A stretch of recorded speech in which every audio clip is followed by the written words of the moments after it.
Oh, good. I have it.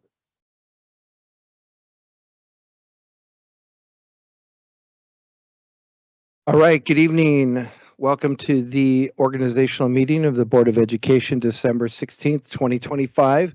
Merry Christmas to those in the audience. Thanks for being here. Call to order and establish a quorum. So let's see, we do have 4 of the 5, so we do have a quorum. Let's see here. Meeting announcement. This meeting is webcast live and recorded. The recording or webcast may capture images and sounds of those attending the meeting. Let's see, identify closed session items of discussion. Please refer to the list of items identified in section B, closed section below. And are there any public comments to the items in closed session? It does not look like it. Can I scroll down on this screen or no? Okay. Well, I don't know what's below it, so I guess we can just in the book.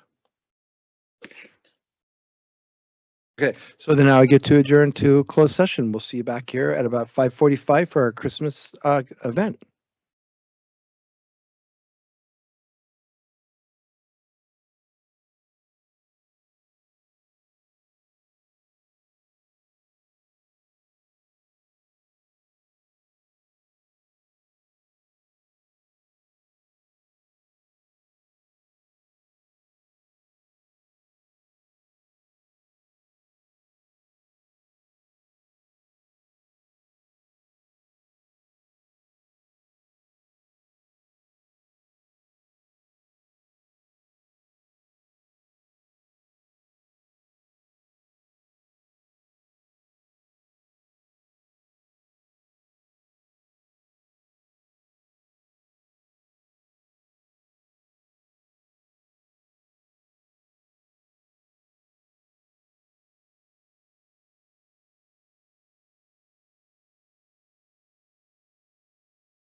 Not right now.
That was amazing. I think we should start every school board meeting with Christmas carols.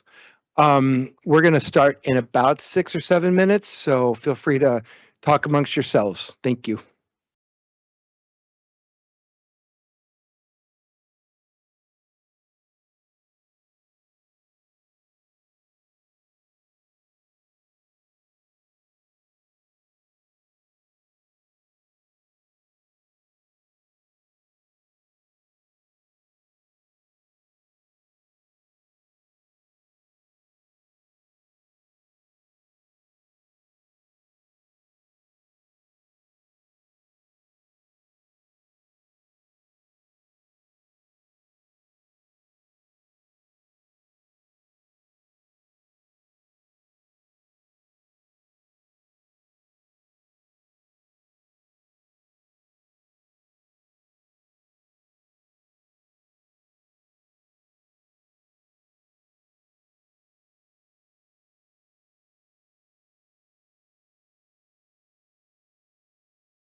David, you're putting a lot of work into this here. It's doing it It's itself. great. It's doing it. It just happens all by itself.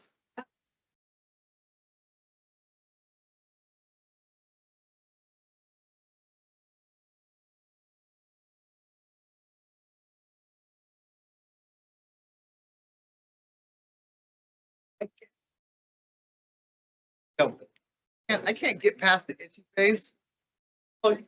It goes. You don't Yeah. look like Chris enough. And my wife can't get past the. My wife is the same way. Hey. She looked too. Maybe one or two. For the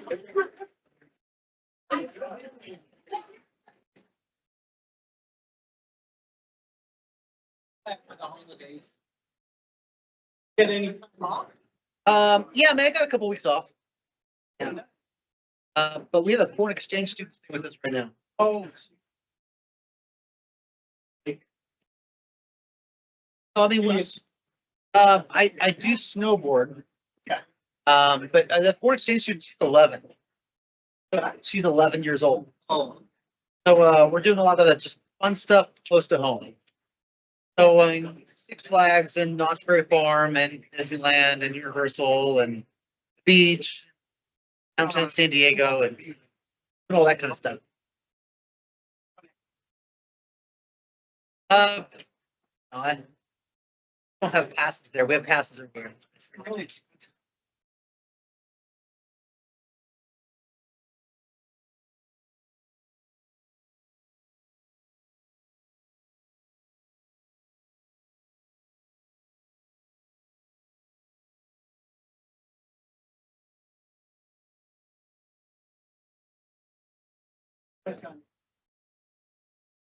I used to get like you could get a person in for free too.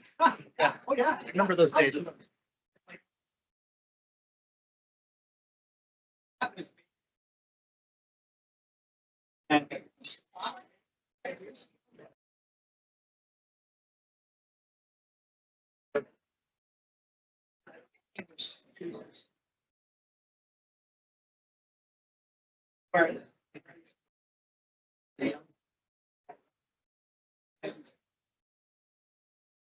I didn't.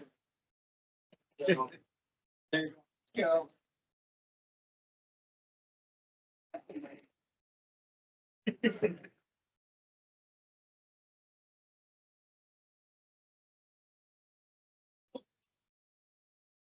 Nope. I might have seen it once. I think I saw it like a Burning long Man? time ago. Running. Oh, the movie. Never saw it. We next. Yeah, I know what I know what it's about. And my.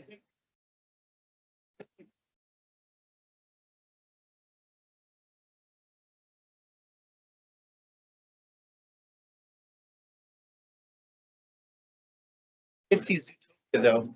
Zootopia too. That was a good movie. It's a good one. I want to go. I'm going to go see it with my kids. They're coming out. It's a good one. I'm All right, good evening.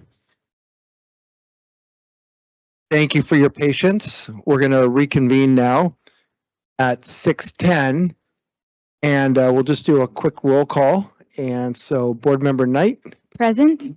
Board Member Vincent, Present. Board Member Durney, Present, and thank you for the delay. and Board Member Williams, Here. and Board Member Weller here. Thank you for all being here tonight. We love it when we have large audiences for sure.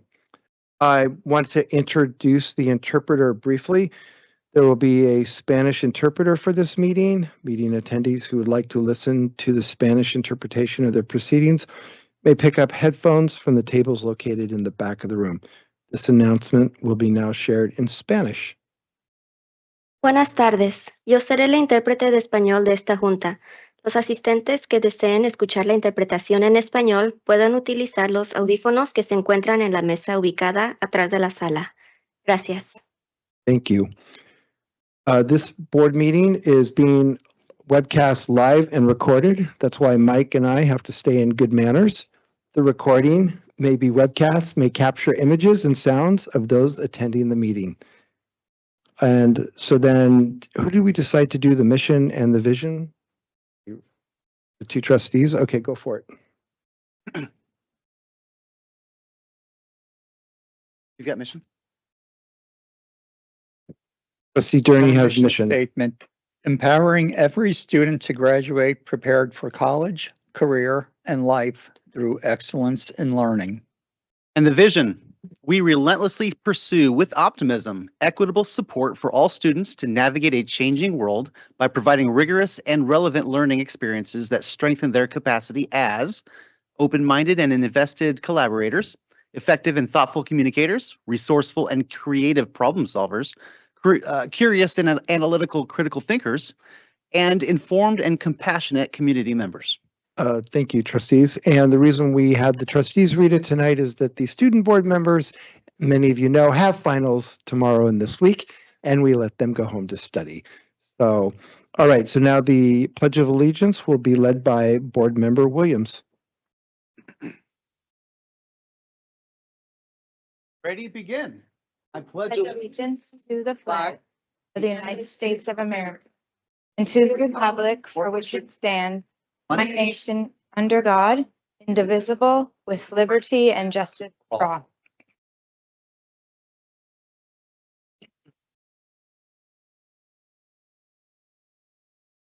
All right.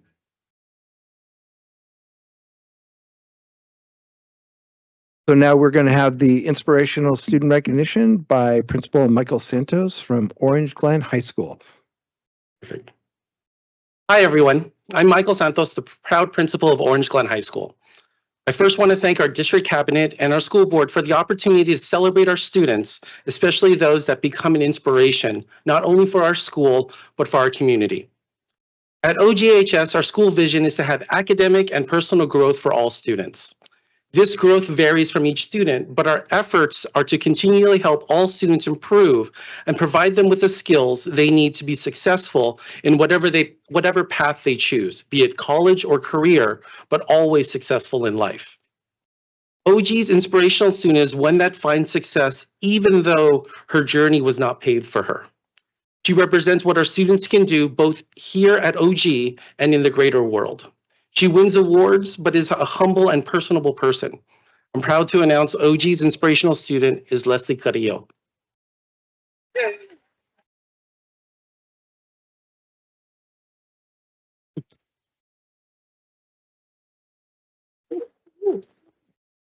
Okay.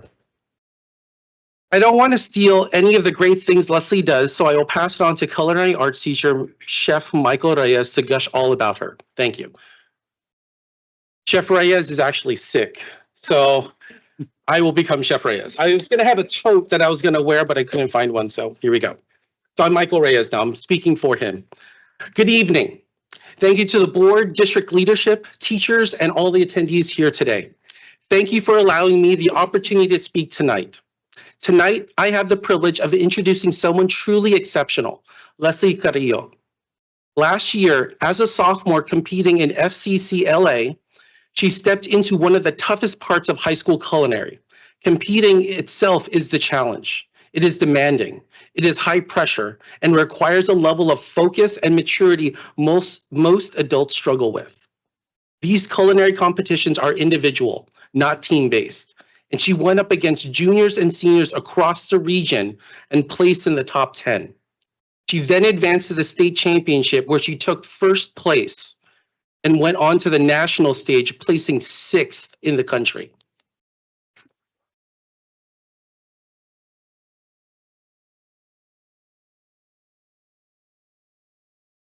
Again, I'm Chef Reyes.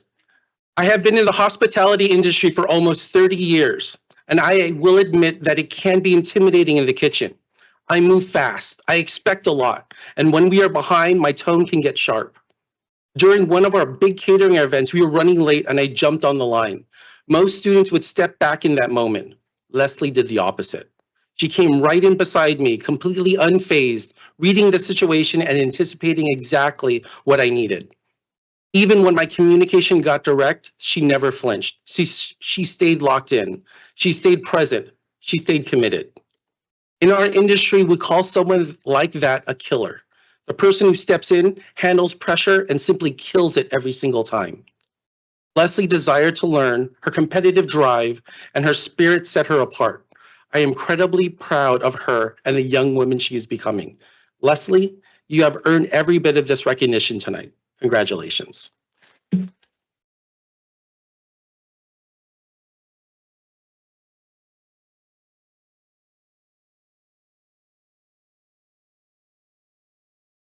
Thank you guys so much.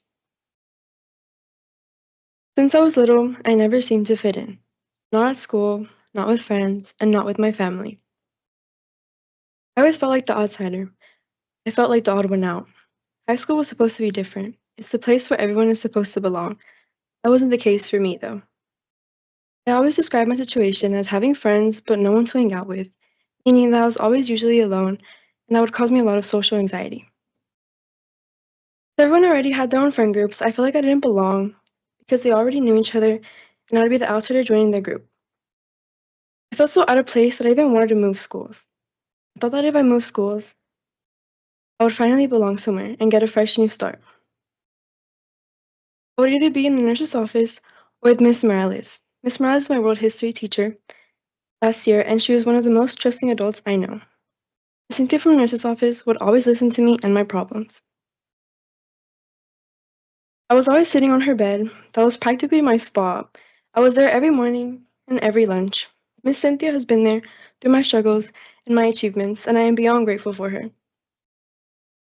When Chef Reyes came to our school last year, everything changed for me. He said that he saw potential in me. He believed in me. When I mentioned that I wanted to move schools, he told me that I shouldn't and that I belonged. On top of that, Miss Morales was always showing me her utmost support. She told me that she'd be very sad if I moved, and she told me that I belonged. She knew that I would go on to do great things. Like Chef, she believed in me. Chef gave me a place to belong, which was in culinary, and Miss Morales and Miss Cynthia gave me a sense of belonging. When Chef introduced me to culinary competitions, I knew that was exactly what I wanted to do. Competitions took place last year when I was just a sophomore, and as a sophomore, I wasn't supposed to compete. I was the only sophomore competing against all juniors and seniors. At regionals, I qualified for states, and at states, which took place in Riverside for a week, I placed first. I was beyond excited and honestly in shock. In that first place win, I got to go to nationals in Orlando during summer, and I'm very grateful for Chef and his team. Because of them, I got to go to Disney for the first time, as well as Universal Studios. I will never be able to thank Chef enough. Because of him, I was able to become someone. He gave me the opportunity to compete, and he gave me a place to belong. I also want to thank my parents for all their love and support, and I want to thank you all for coming out tonight. Most importantly, though, I want to thank and honor EUHSD and the school board for making this possible, and as well as the staff and, of course, Chef who nominated me. Thank you.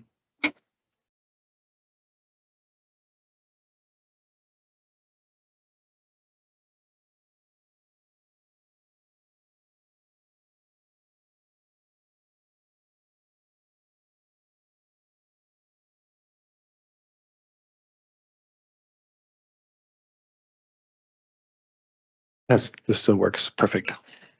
Go to the center here. So this will take a little bit longer. Got quite a few awards here, but quickly, what did you cook at Nationals? We cooked chicken, and it was like a lemon beurre blanc sauce with like a rice pilaf. Oh, we should work on that for one of the dinners here one night. Oh, I'd be glad to. Are you working in a restaurant right now? Yes, I am. Which one? Miriam's Cafe. Oh, okay. Yeah. I'll have to It's try a little something different. I'll have to try it. Very good. I have a degree in hotel restaurant management from the University of Denver. So my heart definitely is very involved with you guys. So I'm very excited. So there's quite a few awards here. So I'm only got two hands. So I'm going to hand them to you. So the top one here is your Inspirational Student Award from the Escondido Union High School Board. Congratulations.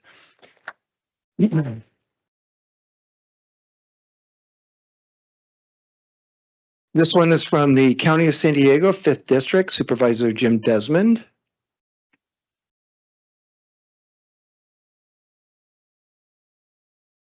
This one is from the City of Escondido, the Mayor Dane White.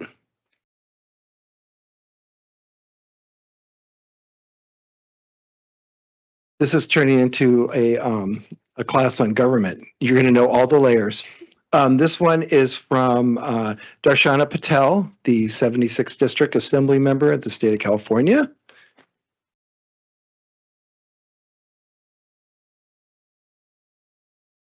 And actually, I'll be meeting with her on Friday, so I'll let her know that the award was well deserved. All right, you're over. Yeah.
Okay, very good. We are now on item number 7, elect board president in accordance with bylaw 9100 organization. The Board of Trustees will elect the board president for 2026 calendar year in accordance with the bylaw 9100 organization. Board bylaw 9121 outlines the duties of the board president. Recommended action, we're going to wait on that. And then we have 2 speaker cards. And the first one will be Joe Gellamini.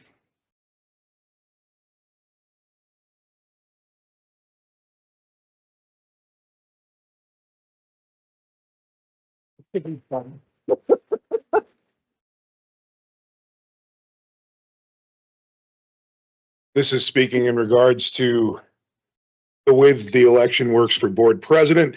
As a longtime school district member and as a member of ESTA, I believe that the proper way to do it has been in place for quite some time and should stay that way, and that the rotation of board president has worked efficiently and fairly for quite some time. And again, if it's not broke, we shouldn't try to fix it. Thank you.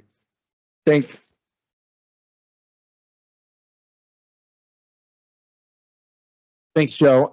Next speaker will be Mike Silvical.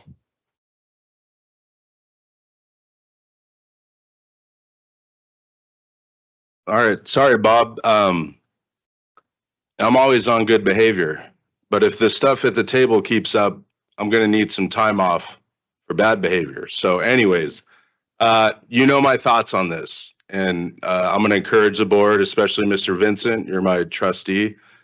I would encourage you to nominate and support and elect whomever would have been in the rotation for the president. Anything else is nonsense.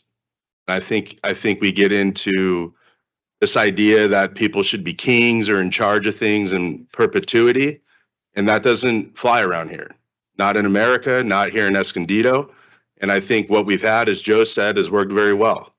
We've had a rotation, we get different people in that seat, we get different leadership styles, we all learn from them, and I think that should continue. And I know that you guys voted to change the policy, but that nothing precludes you from nominating whomever should be next if the rotation was still around. And that's what I'm going to encourage all of you to do, because that sends a message that continuity is important of the policy that's been working. And that's what I think should happen. We don't need the same person in that seat 2 years in a row, 3 years in a row, whatever it may be. We just don't need it. And perhaps I'm getting out in front of this and that's not going to happen. But if it is, I'm here to adamantly speak against it. And it's nothing personal. If it was any of you, I would say the same thing. Christy, if you were there, David, if you were there, I'd say it's time for you to move on and let somebody else take that seat. And beyond that, if it is Ryan, and I don't even know if it is, he did a wonderful job last meeting, Bob, filling in for you when you couldn't make it. So I would encourage you to stick with the principle and concept of nominating whomever would have been next had the policy not been changed. Thank you.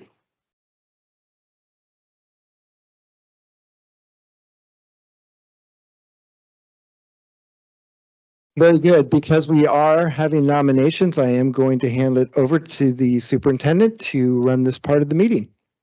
Thank you, President Weller. The Education Code requires school boards to hold an annual organizational meeting in December. The organizational meeting includes the election of board officers for the upcoming calendar year, and per our board bylaw, the appointment of the superintendent as board secretary. Board officer election process is held in public. I will soon open the floor for board members for discussion of those interested in serving as board president. The board president provides leadership on behalf of the board and the educational community it serves. Duties include presiding over meetings, signing all instruments, acts, and orders necessary to carry out state requirements and the will of the board, representing the district as its governance spokesperson in conjunction with the superintendent. President has the same rights, including the right to move, second, discuss, and vote as other board members. We will begin the process by making nominations. This is essentially a discussion that allows the entire board to know who may be interested in serving as president. Board members may nominate other members or themselves.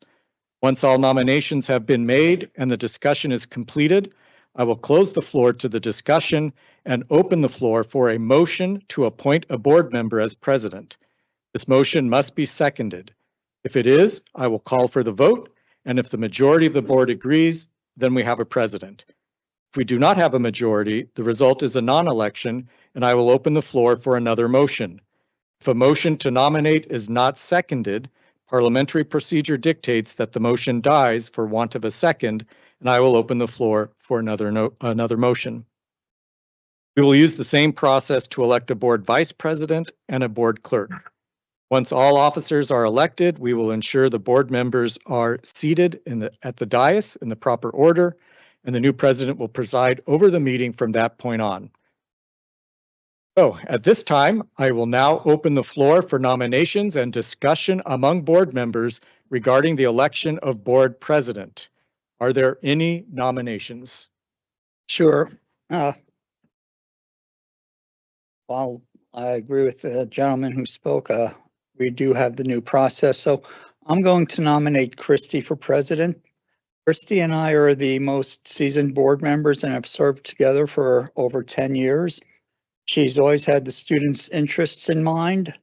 As we move forward with our student achievement improvements and building additional CTE and workforce pathways, her knowledge and relationships will be very helpful as president. I trust her judgment and her depth of experience on the board. I'd also like to nominate Ryan for vice president. I think, Ryan? doing all order, we're going to do. Yeah, we will do vice president as a separate item, Okay. but if this is part of the big picture, you're welcome to. I could hold off until then. Okay, It's not a big picture thing. It's Okay. just, very good. I I'll second, nominate Christy. and I second that. We're not at a motion point right now. We are still doing nominations. So we have heard one trustee, Trustee Durney, nominate Trustee Christy Knight and offer a rationale. At this time, we can also entertain other nominations.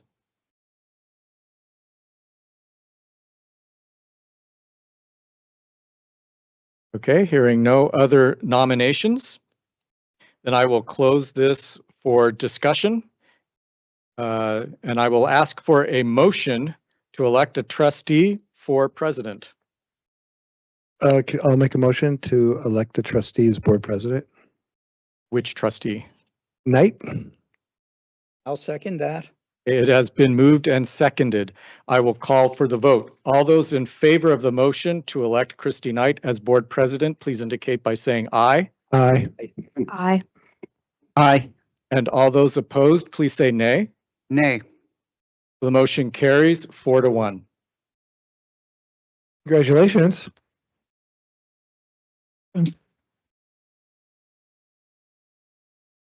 At this time, we will now move on to item C8 to elect a board vice president. We will follow the same process used to elect the board president, now to elect the board vice president. I will open the floor for board members for discussion of those interested in serving as board vice president. Duties of the board vice president include performing the president's duties when the president is absent. At this time, I will now open the floor for nominations and discussion among board members interested in serving the office of board vice president. Are there any nominations? You know, I've got a nomination for Ryan for vice president. Ryan's been a strong member of the governance board. And I know that the vice president is only there to take over in case the president's not available, but I'd love to see him get more experience and be more involved and be ready for next time and be ready to jump in there again.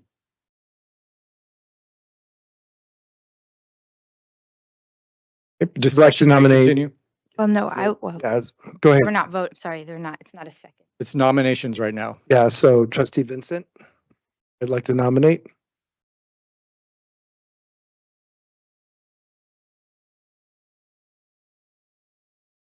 Any other nominations?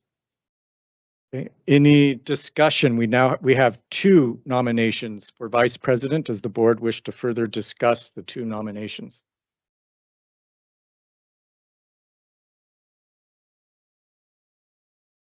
Okay, hearing nothing, I will close the discussion and close nominations.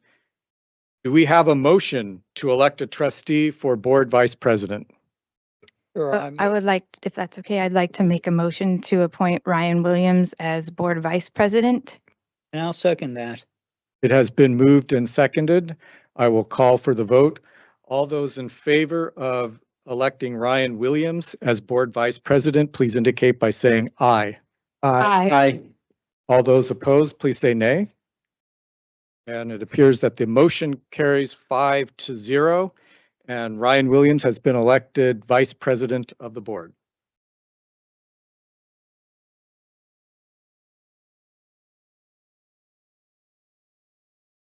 We will now move to item C9 on the agenda to elect a clerk in accordance with our board bylaw 9100.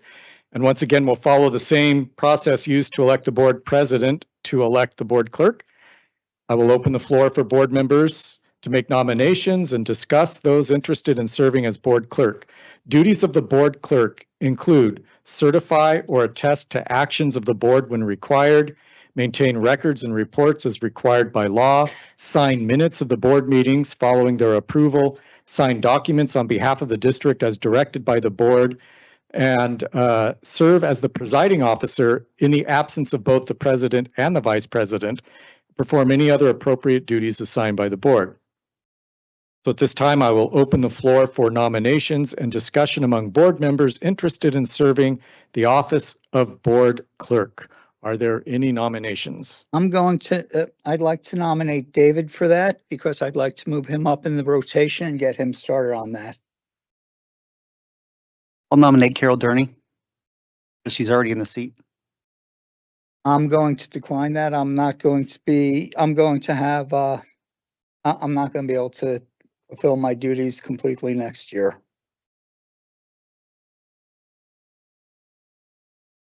Okay, any other nominations or any other discussion?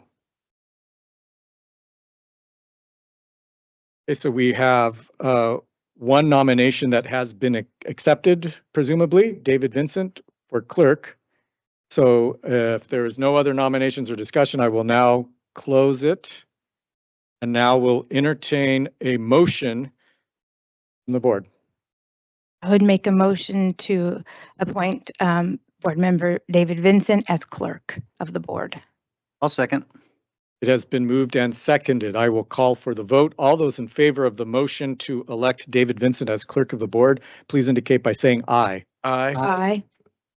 Any opposed? Say nay. So I think I heard 5. Yep. Okay, we have 5 yes votes, and David Vincent has been elected clerk of the Board of Trustees. So at this time, we're going to play a little musical chairs.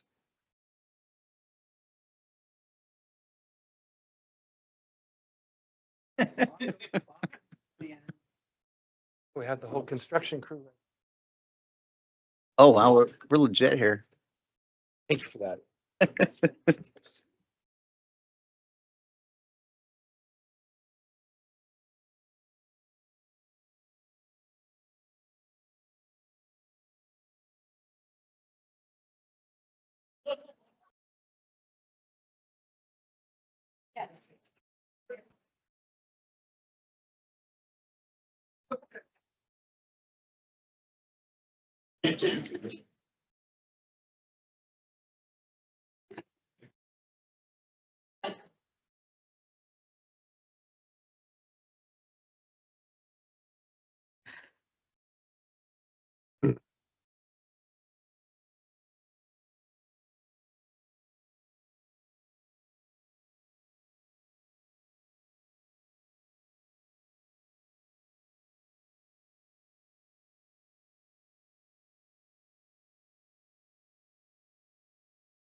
Amanda, I can see you now.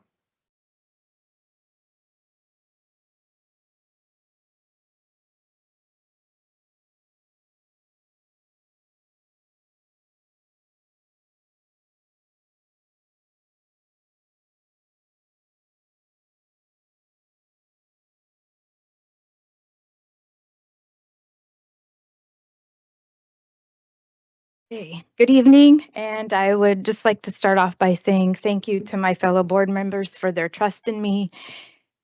And I look forward to serving as board president for this year. Thank you. This will take us to item C10. Item C10, which is to appoint John Peterson, Superintendent, as Executive Secretary to the Board of Education and Marie Alvarado as Board Stenographer. So per board bylaw 9122, the board must now take action to appoint the superintendent to serve as secretary to the board.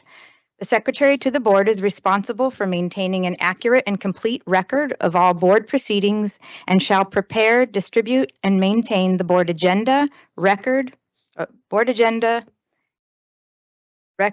am I? Eat here? Maintain board records, excuse me, those are right on top of each other, and documents, conduct official correspondence for the board as directed by the board, sign and execute official papers, and perform other duties as assigned by the board. The board will also take action to appoint a board stenographer at this time. So I will need a motion to appoint John Peterson as the secretary of the board and Marie Alvarado as board stenographer. I make a motion to appoint Superintendent John Peterson as Executive Secretary of the Board of Education and Marie Alvarado as Board Stenographer. I'll I second second. that. You got it, David. Okay, so we have a first and a second. With that, board, please vote. Aye. Aye. Aye. Right. Bringing us to seat 11, which is to designate board representatives to serve on other public agencies or organizations with which the district partners or collaborates. And on our list of the two agencies or organizations, we have the Escondido Education Compact board member and the quarterly city council school subcommittee, which allows 2 board members to serve. For context, I have been serving on the Escondido Education Compact. It is important that it is open to the entire board should any other board members wish to serve in that capacity. So do we need to take each one individually? That doesn't necessarily require a vote, just to some consensus over who would like to serve in these roles.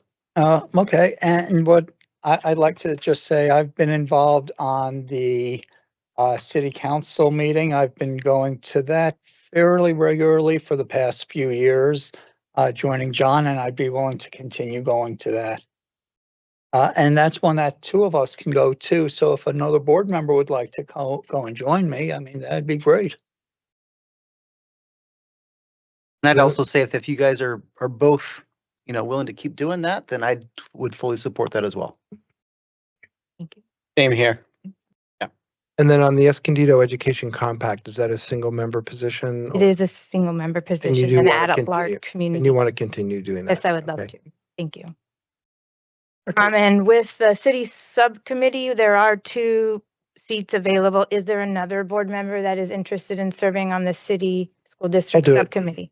Okay. Yeah. So if everyone's in agreement, then I will continue to serve on Escondido Education Compact Board, and we'll have board member Durney and board member Weller serving on the city school district subcommittee meeting, which is very relevant to your experience on the traffic Yeah. commission, because that is going to be a topic for this year. So Yeah. thank you both for that. So any Okay. vote, you said? And no, we Actually, have consensus. I'm no longer on the transportation Oh. commission, but that was a long run of. Thank you for your service. Thank you for your service. With regard to the city council subcommittee on schools, if either one of you are unable to attend, I would probably ask the board president if she would be able to attend in your place. Sounds good. I'm sure she will, as long as it's not baseball season. Yeah, right. Yeah. Okay, Okay. Very with good, that- thank you. Okay, no other vote necessary with that. Okay, that brings us to item C12, which is to approve proposed dates and times of our regular board meetings, the special board meeting and board workshop dates for the Board of Education for 2026. And as you will see, the list of dates here for all meetings, special meetings, and July were dark. And I believe everybody's had a chance to review that, so I would need a motion to approve. I'll move to approve. I'll second. Okay. With that, board members, please vote. Aye. Aye.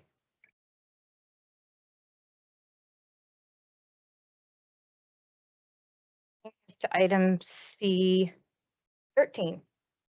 which is a report of action taken in closed session, and I have that to read out this evening.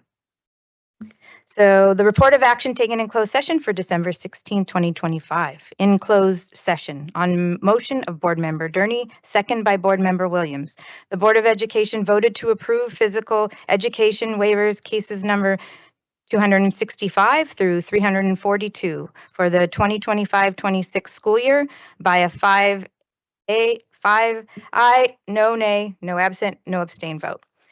In closed session, on motion of Board Member Weller, second by Board Member Williams, the Board of Education voted to approve graduation waivers cases number 38 through 43 for the 2025-26 school year by a 5 aye, no nay, no absent, no abstain vote. And that would conclude the report of action taken in closed session this evening.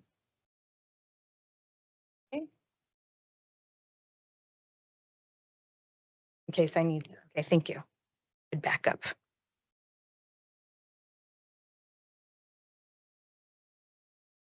So bringing us to item C14, which is the approval of the regular board meeting minutes of the November 18th, 2025 board meeting. Do I have a motion to approve minutes? So moved. I'll second. Okay, we have a motion and a second. All those in favor? Aye. Aye. Aye. Motion carries. Item C15 is the approval of this evening's agenda with any additions, deletions, or corrections. And are there any additions, deletions, There or are none. corrections? None. Okay, so that would be to approve tonight's agenda. Do I have a motion? I'll move to approve. I'll second. Motion and a second. Okay, all those in favor? Aye. Aye. Okay, that motion carries. Item C16 is the approval of the consent calendar, and items on the agenda are marked with an asterisk. All matters listed on the consent calendar are considered to be routine and supported by prior.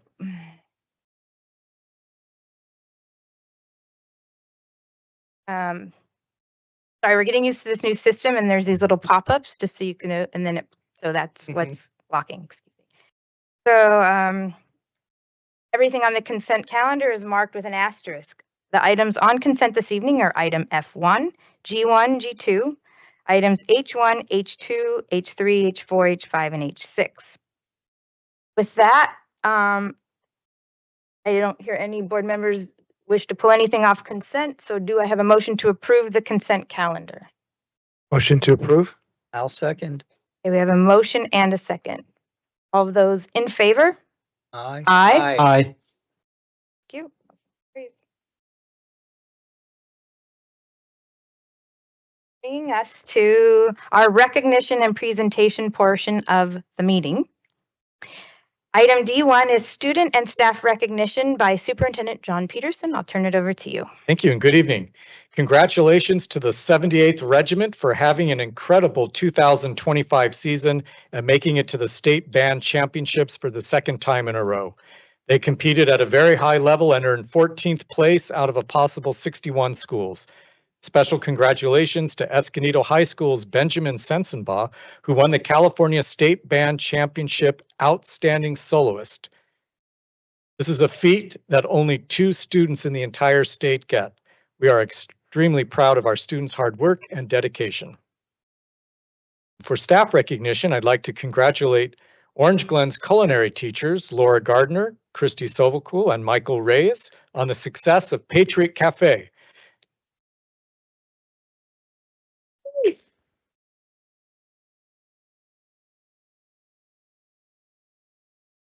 On Friday, November 21st, the team celebrated the program's 10-year anniversary by recreating the delicious menu from their very first event for all to enjoy. The event was very well attended by staff and community members. Also, congratulations to Escondido High School's educator Brittany Womack for being drafted into the new Women's Professional Baseball League.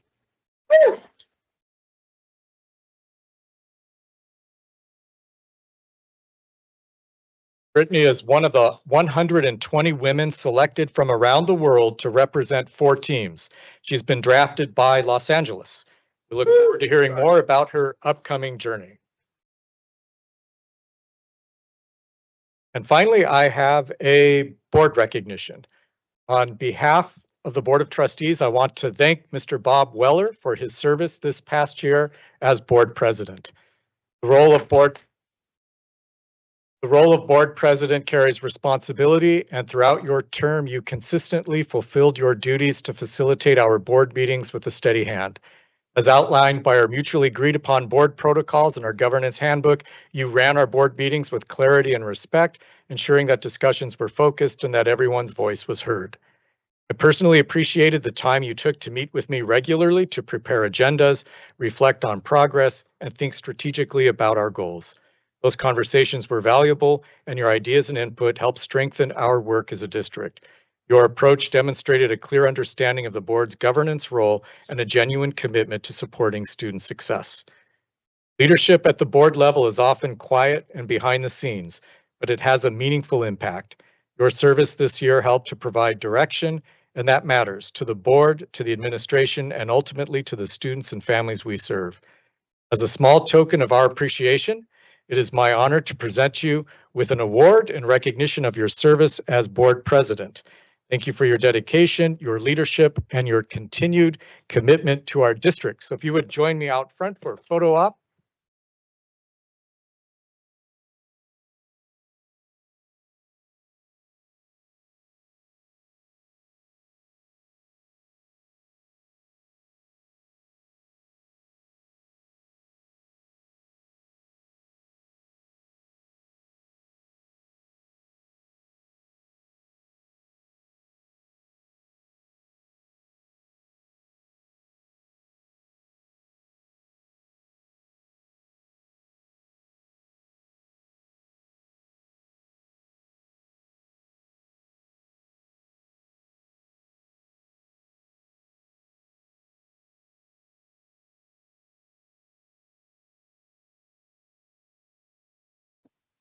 I'm honored to do this. I can thank everybody in this audience because we had great gains this last year, and it definitely was not me. You guys worked hard. We had test score improvements. We had much improvements overall in various areas. A little nervous here. And I just want to thank everybody, the board, the cabinet, and all the teachers and students in the audience. So thank you very much.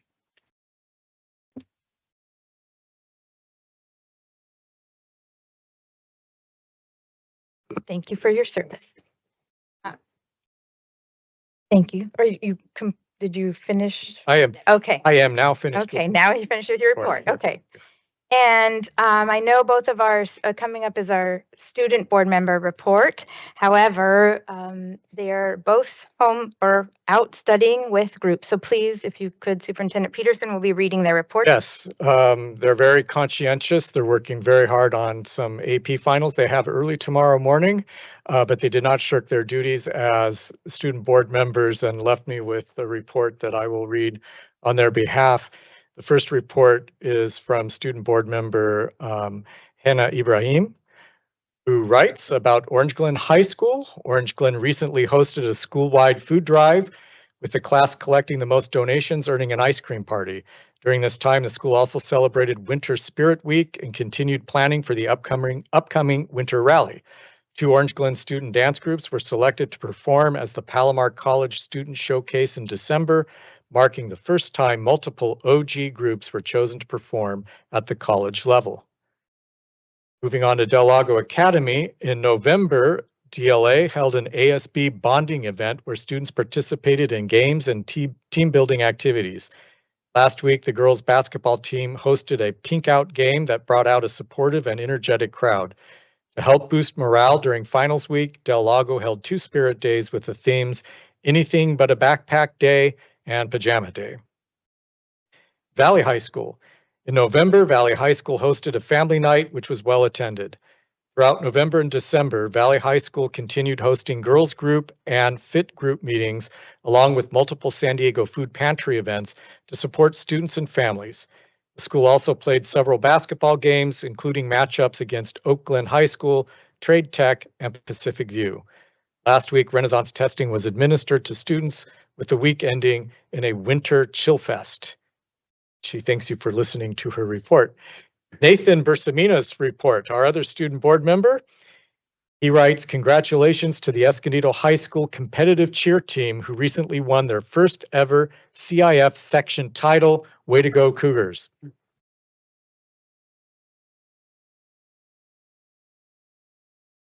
Also at Escondido High School, students celebrated the upcoming winter break by participating in Spirit Week with themes such as Pajama Day, Ugly Sweater, and Flannel Day. There was also a gingerbread housemaking contest during lunch for teachers and students.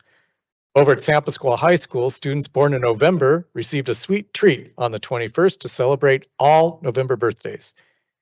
The Eagle Outpost, offering snacks, drinks, and other items for sale, opened to students on December 1st. Students celebrated Holiday Spirit Week with themes such as Wrapping Paper Wednesday and Frozen Friday. And finally, at Escondido Adult School, beginning and advanced welding classes have begun, as well as mobility classes for seniors. And that is our student board member reports. Thank you. Thank you to our student board members for preparing those. Item D3 is recognition of the California School Board Association Golden Bell Award. Are you going to do this part? Yay. Okay. Golden Bell out here. I'm proud to announce that our district has been awarded the 2025 CSBA Golden Bell Award in the professional learning category for its innovative Arc of Learning and Studio Cycles of Improvement programs. These programs have strengthened teaching practices and driven measurable gains for students. It was a pleasure accepting the award at the CSBA Annual Education Conference on December 3rd with all of our board members, Dr. Casas, Dr. Lepe Ramirez, and Mrs. Grigsby. CSBA's annual Golden Bell Awards promote excellence in education and school board governance by recognizing outstanding programs and governance practices in school districts throughout California. Identifying exemplary programs serves to share information about effective educational strategies.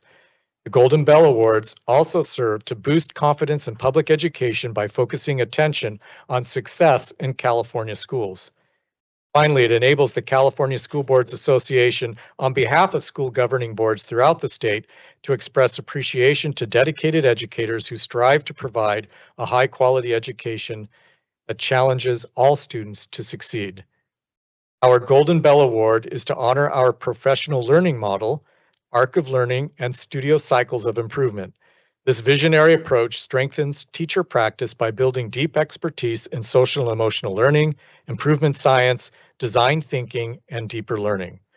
Through vibrant professional learning communities, collaborative inquiry, and dynamic on-site teaching studio cycles, educators continually test, observe, and refine strategies aligned to our students' needs.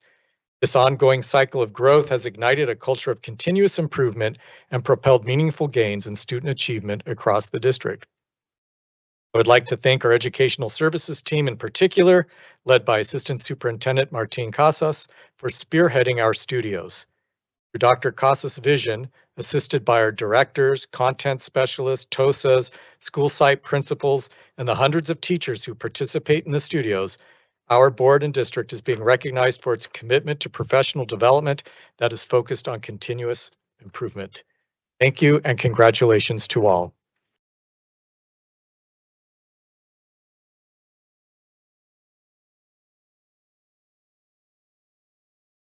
And while we were all there to accept the award, we know this award is your award. So congratulations to you all that have worked very hard for this.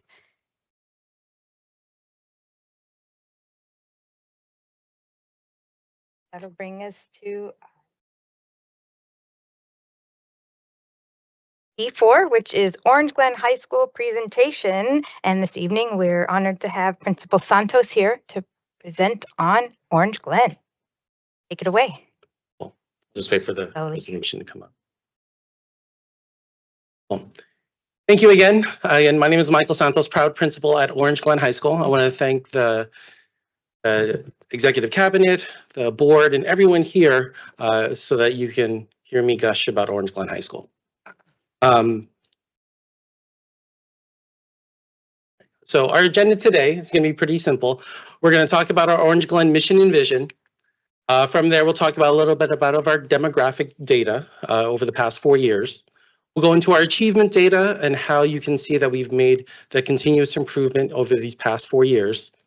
Talk about our math improvement plan, and then provide an opportunity for any questions, and then I'll provide answers.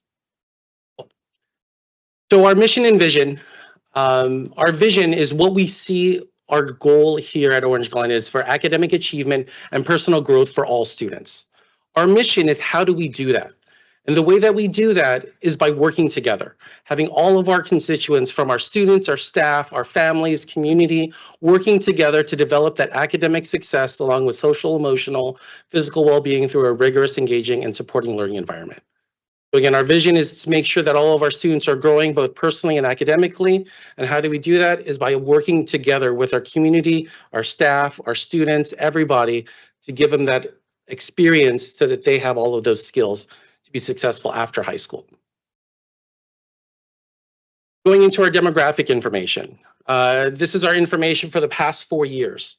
As you can see, we definitely are declining enrollment. And you can see as well, some of the trends that you're seeing is our SED, or social economically disadvantaged, has been going up, even though our population has been going down. But it gives you a nice look at all of our different populations from our ELL, our RFAP students with disabilities, as well as our foster youth and McKinney-Vento students.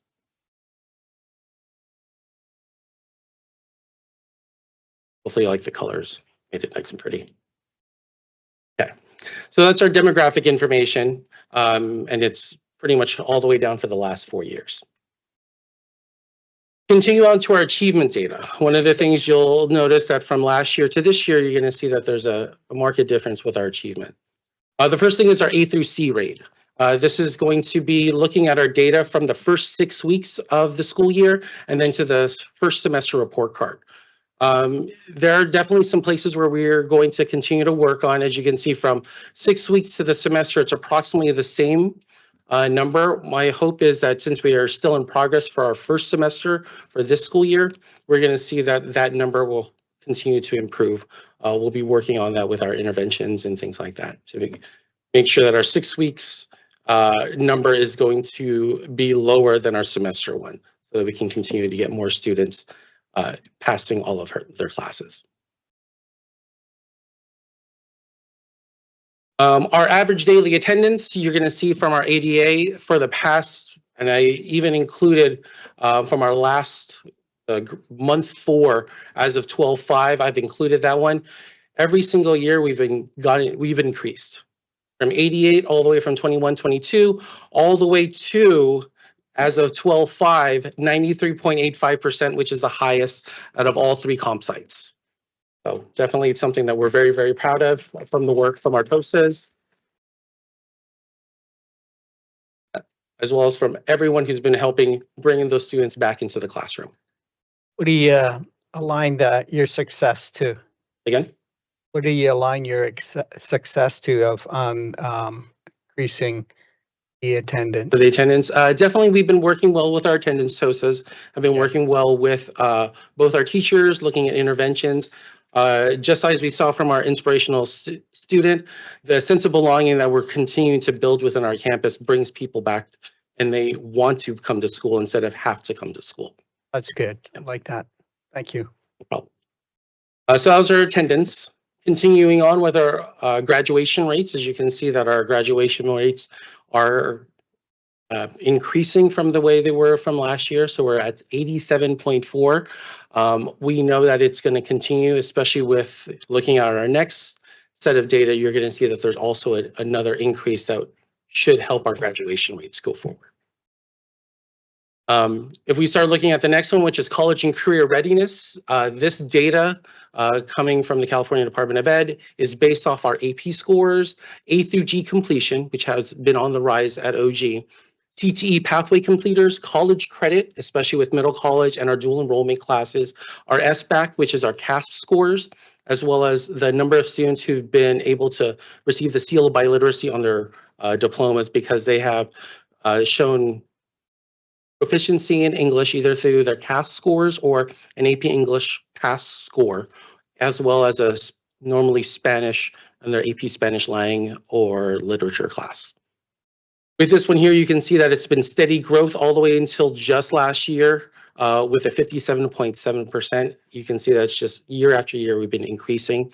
Definitely, I attribute a lot of this to the work from our teachers, our counselors, helping students continue to push themselves, both within CTE completion, but also push themselves with college credit, as well as being A through G compliant so they can go to a 4-year if they want to, right after high school. So, quick follow-up question to that. What does the percentage mean, right? So 57.7%, does that mean basically half the students have either completed an AP class or completed A through G or any of those factors, or what is what's the explanation there? It means that they have completed one or more of those to be considered college and career ready. So if they are A through G compliant and as well as did maybe a 3 or 4 on their SBAC, they would count for that one. Is that including students freshmen through seniors? Yes, so this one is only for the senior class. So it's only the senior class that they would be counting for being prepared, because at the end, you know, if you're a freshman, you wouldn't have many of these things yet. Exactly. I think that's awesome. I mean, you're up basically 20 points over the last few years. I know that one of our goals on this district board is to really bolster the CTE and to prepare so that focus on career readiness. It'd be nice. Mike Rowe has done a tremendous amount in talking about preparing kids. What is it? There's something like 8 million open factory and various labor jobs available out there now. I know my son decided to go the electrical contractor route or electrical route, and I'm going to start charging him rent pretty soon because he's making pretty good money at 19. So we look forward to really implementing some pretty significant CTE improvements over the next couple of years, and love to see that in the next 3 years at 80%. Definitely. Yeah, our biggest goal is to make sure that we provide every opportunity for our students so they can decide which pathway to go to. If it's college, career, just success in life. So that was our CCI readiness index. Our next one is our CASP results. So what I've done here is we put the last 4 years, and then we'll go over English language arts. We'll talk a little bit about math. And for this is the first year that science has been added to the dashboard, because now it has background data for the past 3 years. So we're going to be able to see that part. For English language arts, you're going to see that there has been steady growth in there. We did have a little dip last year, but now we're definitely back up to 49.1%, which is the highest that we've ever been. For math, you're going to see as well, we've had steady growth. We started at 8.4. We had a little dip last year, but look, we're at 18.6. So definitely we've done a lot of good things to help bolster our math program, as well as to keep our kids very more prepared for this test that happens in March. Science is the CAS test, and this is the one where it's finally onto the California dashboard and has a color. As you can see, starting in 2022, when they start to have the data for it, you can see that we have steady growth from 20 to 22 to 25. I believe the state average is at 30. So if we continue on with this, we're going to be right there within a couple of years. I just can't believe that they didn't have science on there before. So I'm so happy to see that. Yeah. Can I ask a quick question about the science portion? So Yes. similar to math, how we had a 2-year math requirement and juniors did not necessarily take math unless they chose to. What's the situation with science? What is our current Our So the juniors way that enrolled- next generation science standards, the standards that science uses, it's based off of 4 classes actually, biology, chemistry, physics, and earth and space or geoscience.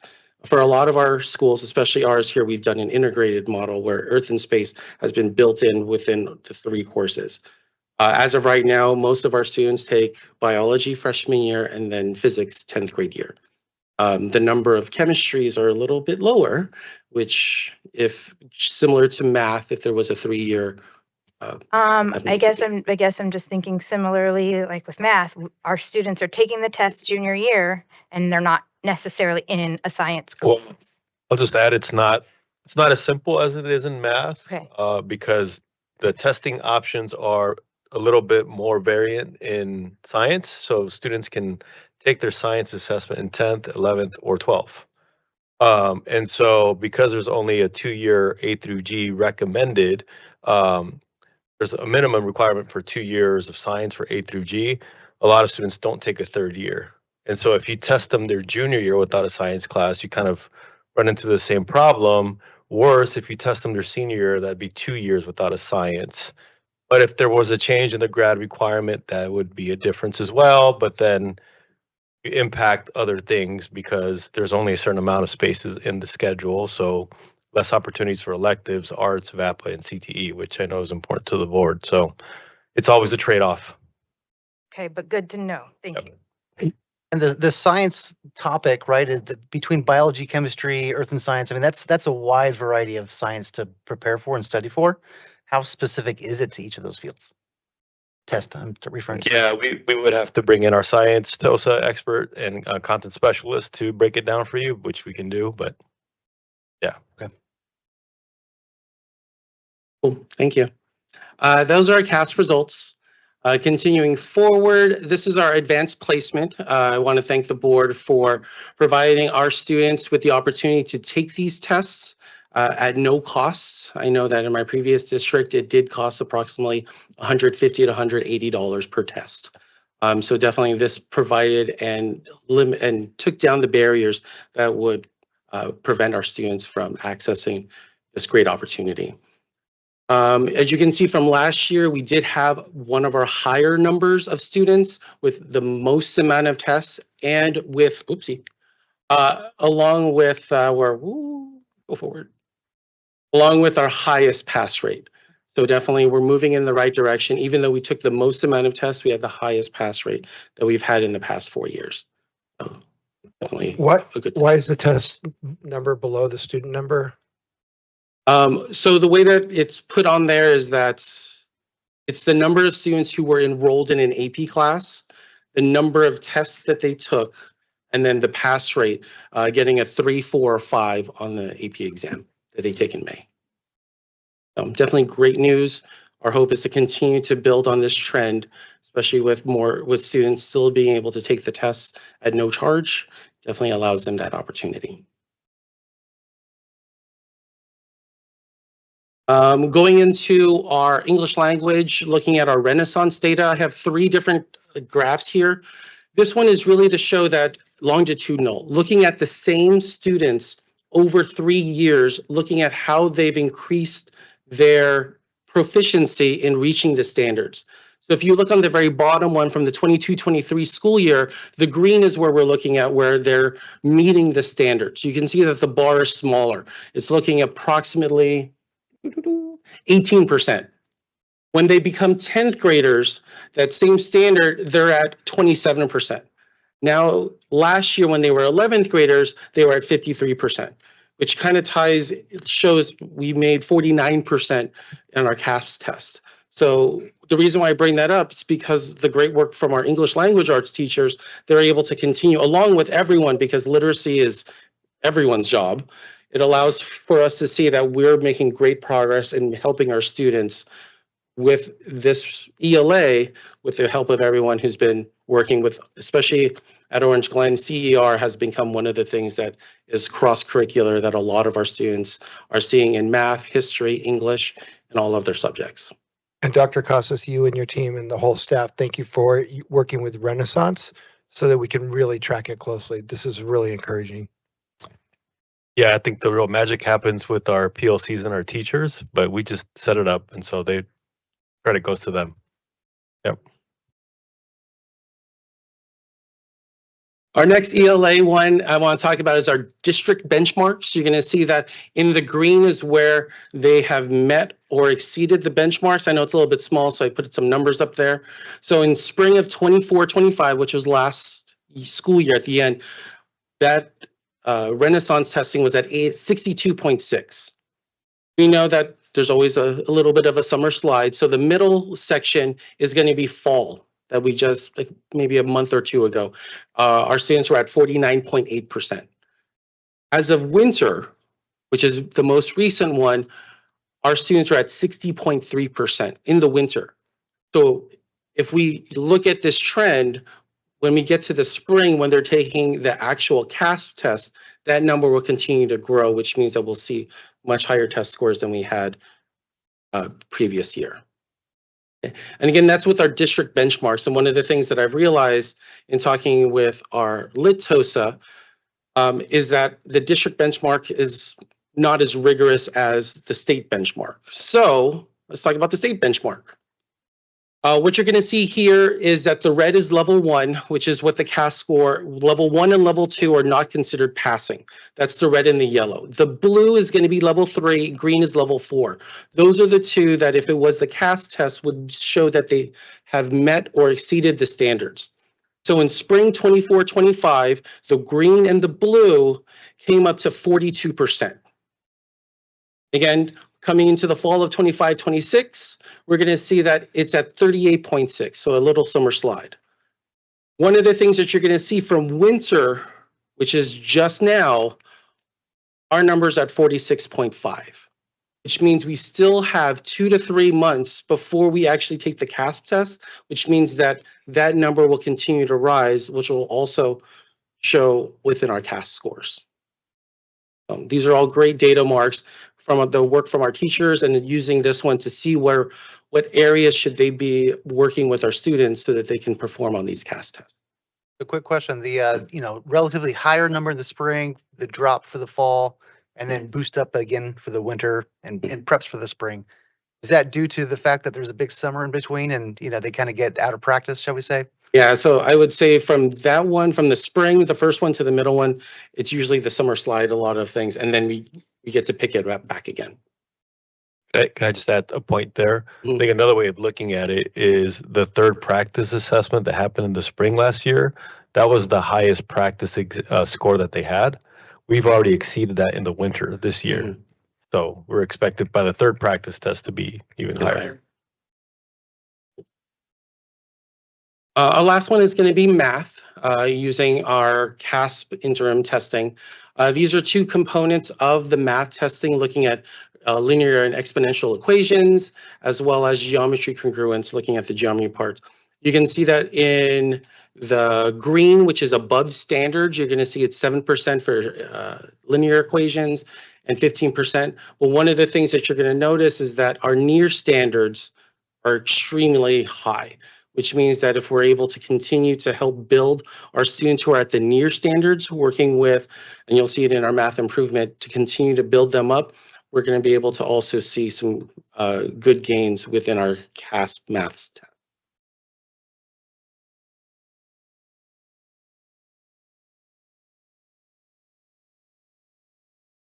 So continuing on, one of the things that we do within Orange Glen is looking at the focus in the classroom. And as you could hear from our inspirational student, that sense of belonging is really key.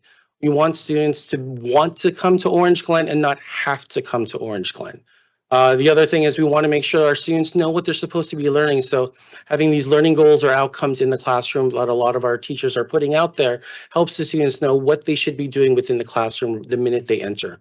Then again, for engagement and rigor, trying to keep on pushing our students to do more, but also making sure that they're focused on the learning with from bell to bell is all the things that we kind of help push within Orange Glen. Now, when we think about the math improvement plan, one of the things that we've been doing working with our math teachers, our math TOSAs, is to make sure that our math classes have a common pacing. If they're all in different places, it makes it very hard for them to have professional learning, to have those conversations about what is a good instructional practice if they're all in different places. So our math hostess and a lot of math teachers have worked together to make sure that math 1, 2, 3, and 4 are all around the same time, same pacing, so they can have these conversations and keep on building the instructional practices that they have. We've also noticed that a lot of our students are missing some of the foundational skills that they need to have to do some of the things like matrices or to do exponential or regression or correlation things.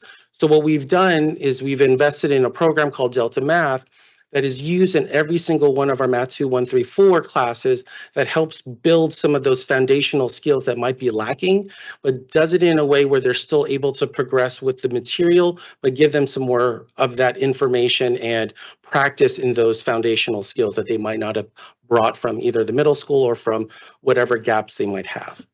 That Delta Math has been very beneficial.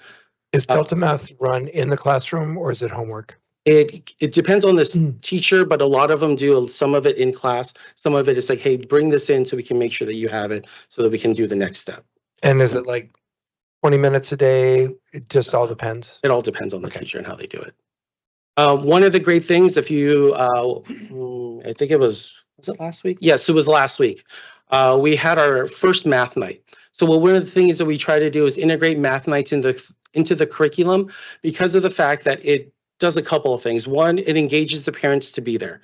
And we know that if the parents are part of the learning of their student, that we know that it's going to go up. Second, for you to teach somebody anything. For Math 1, they had linear equations on sometimes 3 or 4 different animals and how they would go using the walking rate as the slope and then wherever their starting rate as the y-intercept. So in that case, they had to be able to explain all those things. And when they called me over, I would also ask them questions about it so that they had to dig deep. For Math 2, they were looking at correlation, where they had to have 2 questions that they would ask the person that they're presenting to, and then they would have to do an R value to see what kind of correlation is it? Is it slightly positive? Is it slightly negative? What does that mean? So one of them that they asked me was, how many hours do you spend on your phone? And what is your battery on right now? So then they can see, is it slightly, moderately, or strongly correlated, depending if it's positive or negative with your phone battery and whatnot. But they had to explain it. And for you to do that, you really have to know it. So definitely it was a great way for us to do it. We're having another one in the spring where it's also going to be Math 1, 2, and 3. And so hopefully it'll be a great experience for everyone. Next one, we're using our PLCs to help focus on student data that's connected to content. So one of the things that we've been working with our PLCs so that their PLCs in Math 1, 2, and 3 can really focus in on what's important, what's their essential learning that they should be having, along with making common formative assessments that gives the data for them to figure out if you're doing really well, what are the instructional practices that you're doing that I can use in my class to help my students learn just like yours did. So the PLCs has been a really good way to help focus in a lot of the work and regarding student achievement. Just like we saw here, Math 3 students are taking the interim test, while Math 1 and 2 students are going to be using the new assessment tools so that we can kind of keep on building and getting the data so we can figure out which areas to help our students with the CASP test. I want to thank you for having the third year math. Definitely, it's been a really good way to make sure that the students have all of the prerequisite skills before they actually take the test. So that's been a big benefit for us, and we're seeing that for this year, the 11th graders will all have taken Math 3 by the time that they take the test in March. We've been given a great opportunity to have another math teacher support, another TOSA section that's been able to help work with our teachers. One of them is going to be going around and observing other teachers so that you can see what the teaching practices are of other teachers by helping set up those observational kind of models. And then we also have a math intervention classes that we started this year. We have our 0 period for our Math 1 students that they're able to come in, get extra help, as well as to improve their grades by making up tests. And we also have one during the school day that was focused on Math 3, where we've been able to do small group instruction along with going out to the teachers and providing some support to them in their practices.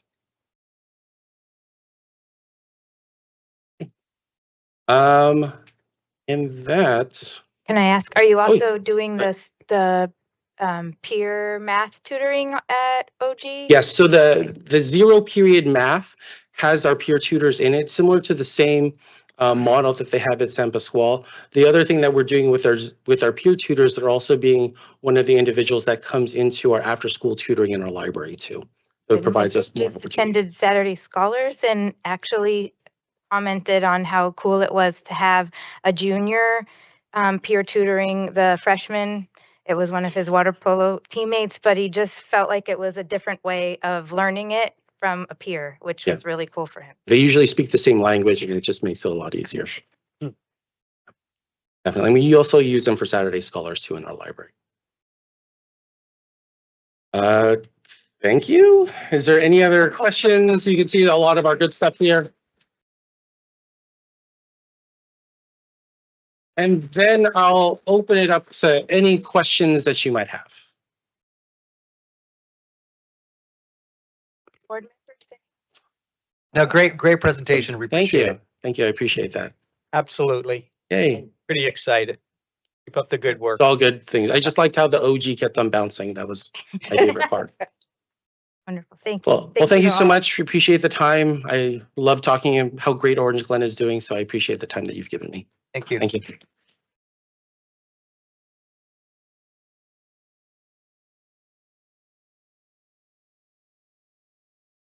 Okay, that brings us to your favorite portion of the meeting, public comment. So E1 will be a report from California School Employee Association, Escondido Chapter 219. And Juan, I see you.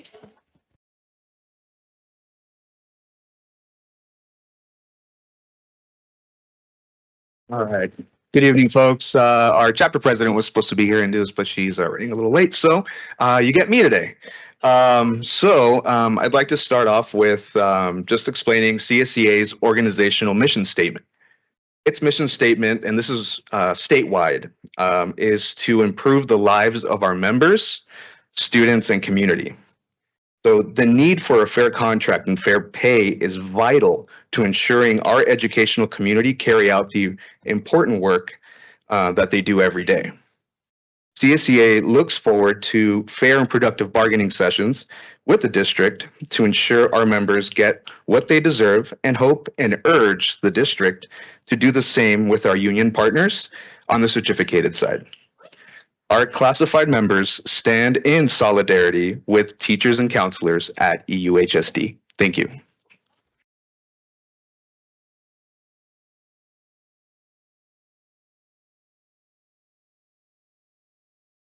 you, Juan. Item E2 is a report from Escondido Secondary Teachers Association. And who will be providing the report this evening? Here she comes.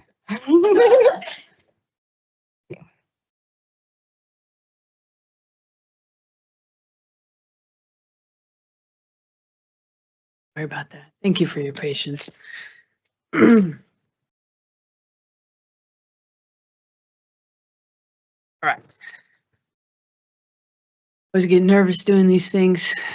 All right, good evening, Madam President, members of the board and cabinet. Most of you guys know me. My name is Anna, and I've been in this district for about 19 years.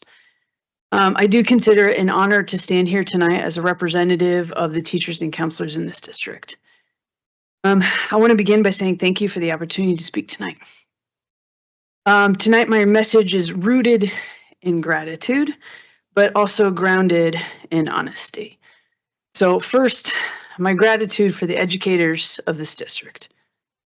Our counselors and teachers do work that often goes unseen, uncounted, and frankly, unrecognized.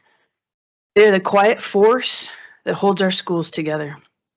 They're club advisors who give up countless hours before school, after school, and during lunch, not for pay, and certainly not for recognition, but because students need a place to belong. I was just speaking to a robotics advisor who's explaining the countless hours they volunteer to the club without pay. Teachers who stay late to tutor struggling students. Teachers who open their classroom early so kids have a safe place to land. Teachers who give up their lunch to help students get on track with the class. Counselors who carry overwhelming caseloads while supporting students through anxiety, grief, housing instability, and trauma. Counselors who stay late because a student is in crisis and they understand they can't just explain to a student that they need to leave because their work hours are over. It's not extra work, it's the work. And it's happening every day in this district. Since COVID, the role of educators has fundamentally changed. Teachers and counselors are no longer just content experts or academic guides. We have become mentors and caregivers. We have become first responders to students' social emotional needs. We try and teach critical thinking skills and analysis while understanding so many students are below grade level. We're helping students navigate mental health crises, family loss, isolation, and fear, often while managing our own and doing the impossible. Our counselors deserve recognition for the vital role they play in supporting the social and emotional health of our students. They are often the first line of support for students in crisis, and their work is essential to student success. This brings me to a story some of us may know well. In my family, during this time of the year, we watch a holiday movie together nearly every night. My kids' favorites are usually Home Alone 1, 2, 3, 4, and 5. So the family member of the week gets to pick, and when it's my turn to pick, I always pick the same thing. It's a Wonderful Life. However, as soon as I say it, my kids groan and complain so loudly that I inevitably have to pick something else, and I always end up watching It's a Wonderful Life, the unabridged black and white version, by myself, once everybody goes to bed. It remains my favorite holiday movie of all time, and for good reason. So if you haven't seen it, George Bailey's the main character, right? He lives his life sacrificing his desires to travel, putting his dreams aside in order to keep the family business alive, building and loan. He created a life helping working families buy homes and never made a profit from it. He believed money should serve people. He focused on giving his neighbors dignity and respect. And towards the end of the movie, he contemplates suicide for a debt he cannot pay. He is forced to ask for help from Mr. Potter, the richest man in town. Unbeknownst to George, Potter actually had his money that he had misplaced, and instead of doing the right thing, Potter refuses to loan George any money, keeps the $8,000, and calls the police. Potter refuses to help, not because he can't help, but because denying him help gives him leverage. Mr. Potter tells George he is worth more dead than alive. And we see George standing at a bridge looking down, and this is the turning point of the movie, right? When George is shown what the world would look like if he had never existed. And it's only then does he realize that the small everyday things he did, the sacrifices that no one noticed, changed lives and shaped his entire community. Without fail, every year I cry. I believe, to bring it full circle, that the teachers and counselors of this district are the George Baileys of our schools. You may not always see the impact in a spreadsheet or a press release or a fancy Instagram post, but it's there. It's our teacher's work. And in the student who graduates because a teacher refused to give up, in the student who stayed alive because a counselor listened, in the countless moments that never make headlines but make all the difference. And the 3 students who spoke at the last board meeting caught me by surprise. We didn't ask for student support, but these 3 students understood the bigger picture, and for that I am grateful. And that is why tonight I also need to speak honestly. It is deeply troubling to hear that educators are viewed as somehow separate from this community. Teachers and counselors are this community, and we have a tremendous impact on this community. Some live here and raise children here. We volunteer here. We support local businesses. We show up at games, performances, and events long after the workday ends. When contract negotiations are handled in a way that minimizes education value, when proposals are presented that feel deceptive or dismissive, especially while the district sits on tens of millions of dollars in reserves, it sends a clear message. And that message is not lost on the people here. I want to address a claim that was made. When educators work to contract, they are somehow punishing students or holding them hostage. The irony of that statement is this. If students are harmed when teachers set boundaries to complete only their contractual duties, then it is an acknowledgement that our system depends on teachers routinely doing far more than what they are paid or contractually obligated to do. Educators are not punishing students by honoring a limit of a contract. They are revealing how much invisible, unpaid labor has been quietly propping up this district for years. If working to contract is described as harming students, that we must ask a difficult but necessary question. Why is this district comfortable relying on unpaid labor to meet our students' needs? Responsibility for student services does not rest on educators sacrificing themselves indefinitely. It rests on leadership, ensuring that schools are staffed, supported, and compensated in a way that does not require burnout to be the function. The question educators are asking is simple. Why would teachers and counselors continue to give so much of themselves to a district that does not appear to value them or view them as part of this community? We want to work collaboratively, we want stability, and we want to negotiate in good faith. We want to avoid working without a contract, and I stand before you representing teachers and counselors who have been without a contract for 6 months. It's not okay. And most importantly, we want a district that recognizing that investing in educators is an investment in students in this community.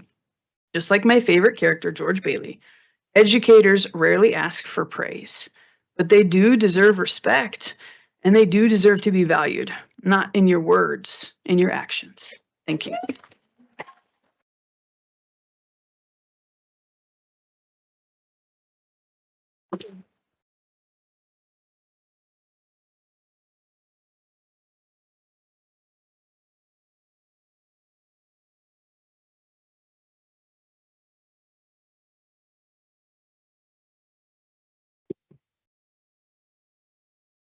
Thank you, Anna, and thank you all for being here this evening.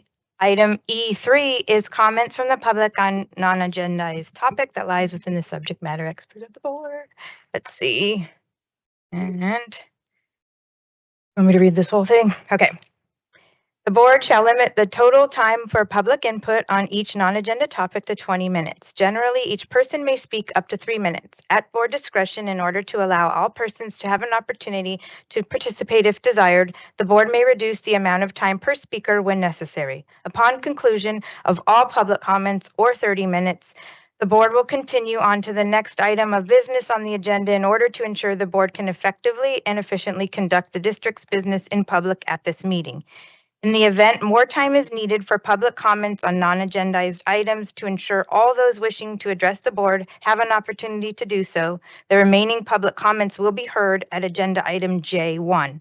The Board of Education is prohibited by law from taking action on matters discussed that are not on the agenda. The board looks forward to and encourages your participation. We have received cards from 15 speakers, 2 on one topic, 12 on another topic, and then 1 on a third topic. So we can begin with the first topic. Perfect. So the first, and this is in no particular order. They will be in the order received, within each topic. So our first speaker this evening will be Paul Hanisch.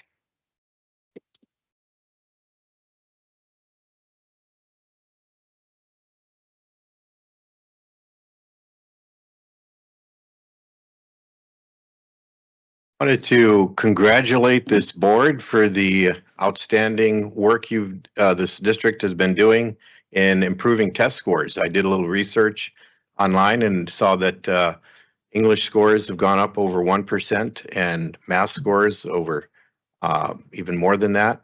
Thank you for your leadership on that, Mr. Weller, and this board's. Hopefully the executive board will follow these reforms and policies that have gotten you these improvements and will continue in that direction. I wanted to talk briefly about the issue of pornographic books in the library and also grooming and what this district's policies are on that. And I know the board members are not supposed to respond, and that's fine. Hopefully you'll consider these discussions in closed board meetings. But if the superintendent or legal cares to respond, I'll try to leave some time. What process is in place for parents to challenge or request the removal of explicit books? By the way, I did look at the school library and I was impressed. I didn't see any of the most onerous offensive books. So this district is doing a good job in protecting our children. Have any of the books been removed in the past due to explicit content in the last few years? And if so, which ones? How does the library policy align with the district's internet and student conduct policies? What training do librarians and staff receive on evaluating book content for appropriateness? Are there guidelines to prevent the purchase of offensive material? What specific policies are in place to prevent grooming behaviors by school staff or volunteers? For example, do rules prohibit one-on-one interactions? How does the district, how are students educated about personal safety and recognizing grooming? What protocols exist for handling allegations of grooming or misconduct? How does the board ensure compliance with Title IX and state laws on sexual misconduct? As a concerned parent, taxpayer, I urge the board to discuss these policies and exclude explicitly pornographic materials that so that you align with our community values. There's been some recent controversies in other districts where they ignored explicit content and led to lawsuits and division. So I would encourage the board to keep these points in mind, and our children deserve environments free from grooming and offensive materials. So if superintendent or legal would like to respond, I'll reserve the remainder of my time. We cannot respond at this time on a non-agendized topic. You also brought up 8, 9, 10 questions that each require a very in-depth response. So be happy to contact you separately to go over those. Thank you, Superintendent. Thank you.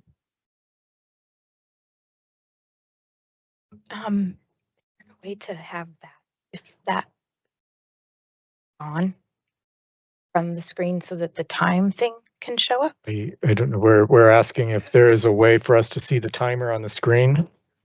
It can, no. No. Trying, you're working on it, sorry. Got it. Second. Okay. Okay, thank you. Next speaker is Scott Herman.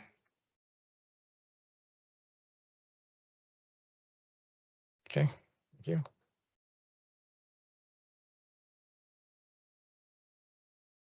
Next group of speakers. First up, Dania Monroy. Dania Monroy.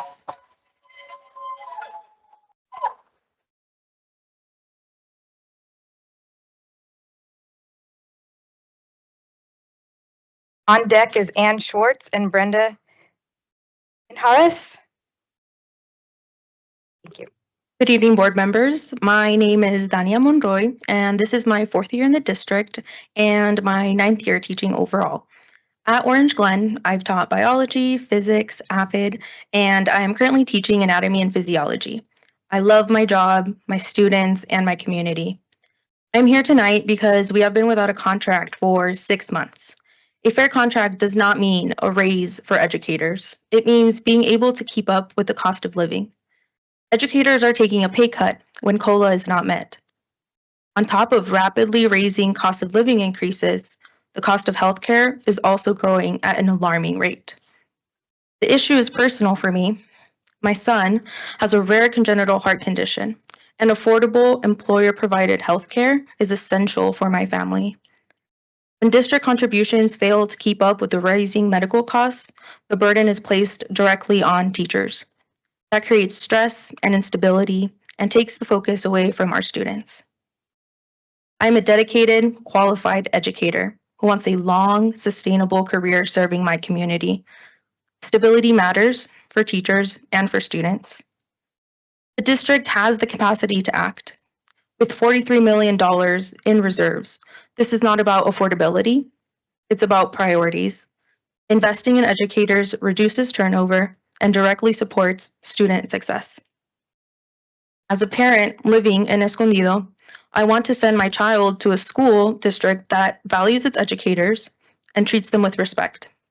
I urge you to direct the district to bring forward a fair contract that addresses rising healthcare costs and rising cost of living. Supporting teachers is supporting students. Thank you.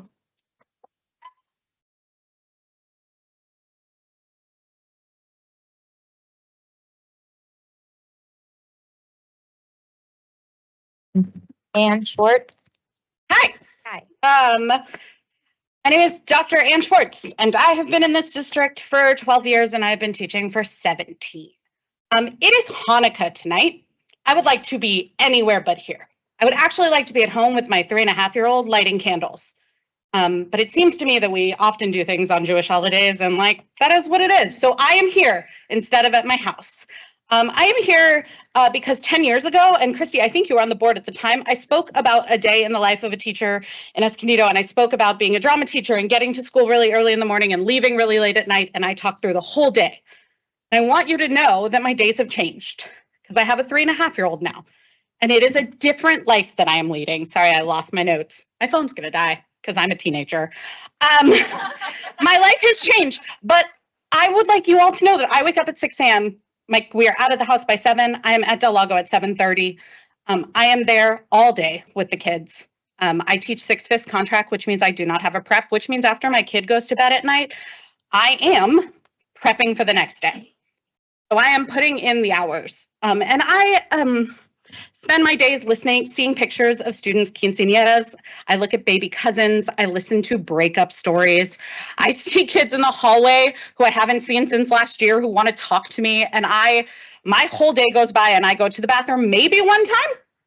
I don't know about you who have the freedom to go to the bathroom whenever you want, but dude, we are working all day. My ask is this. I wanted to come here to say, I'm asking for you to make my life this much easier. I understand that we are not here asking for a 20% raise. I'd take it, but I'm not asking for it. I want you to make my life this much easier. I want you to make Hanukkah just a little bit cheaper. I want you to make Christmas just a little bit less expensive for my family. I have to put things on credit cards that I've never put on credit cards. You are holding right now, the district, my 2.3% COLA that I should have been paid for the last 6 months. I'm not asking for a lot. I'm asking for you to support your teachers. If you want teachers to continue to come to work, to be healthy, to be not stressed, to be secure in our jobs, we just are asking for our fair share.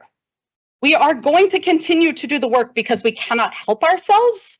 Working to contract was so hard, and the teachers at Del Lago did it to the dismay of the board, to the dismay of our students, and it was hard. We don't want to have to do that again.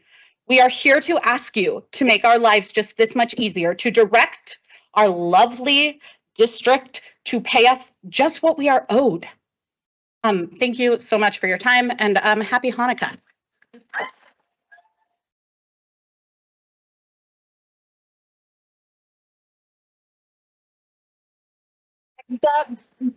We have, after Brenda Minharis, we have Caitlin Bemis Sanchez and Heather Smith.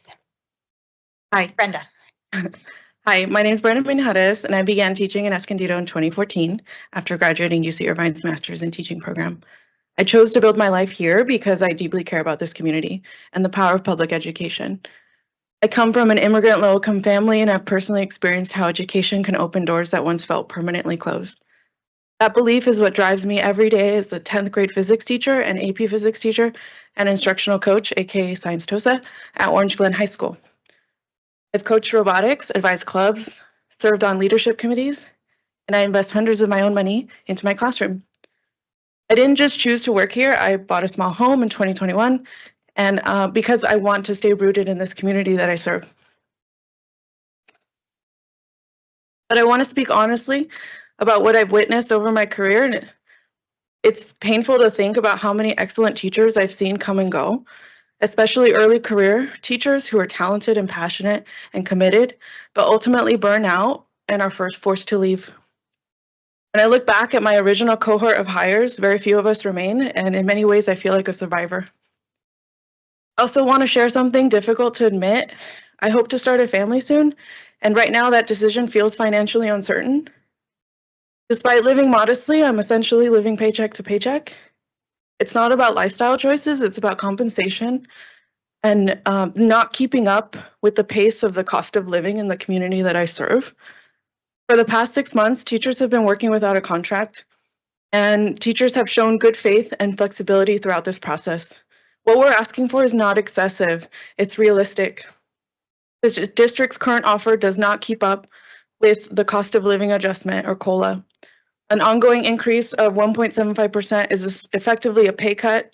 Healthcare costs rose by 2.67% while the district's offer only covers 1%, and a one-time payout doesn't help with ongoing expenses like housing, groceries, and medical care. Stability for students requires stability for teachers. The district has the capacity to act. The district is holding approximately $43 million in reserves, more than double of what it had 3 years ago. This is not a question of affordability, it's a question of priorities. And before I close, I want to extend an open invitation to my classroom. You're all welcome to visit room 210 at Orange Glen High School. Come see my students doing physics and engineering, grappling with complex problems, collaborating, building, and learning what it means to think like a scientist. It's like, I love what I do every single day with my students. And it does dishearten me to know that so many decisions that affect students are made by people who rarely spend time in our classrooms. In my more than a decade in this district, I haven't once seen anyone on the board visit my students. So supporting teachers is supporting kids. Thank you.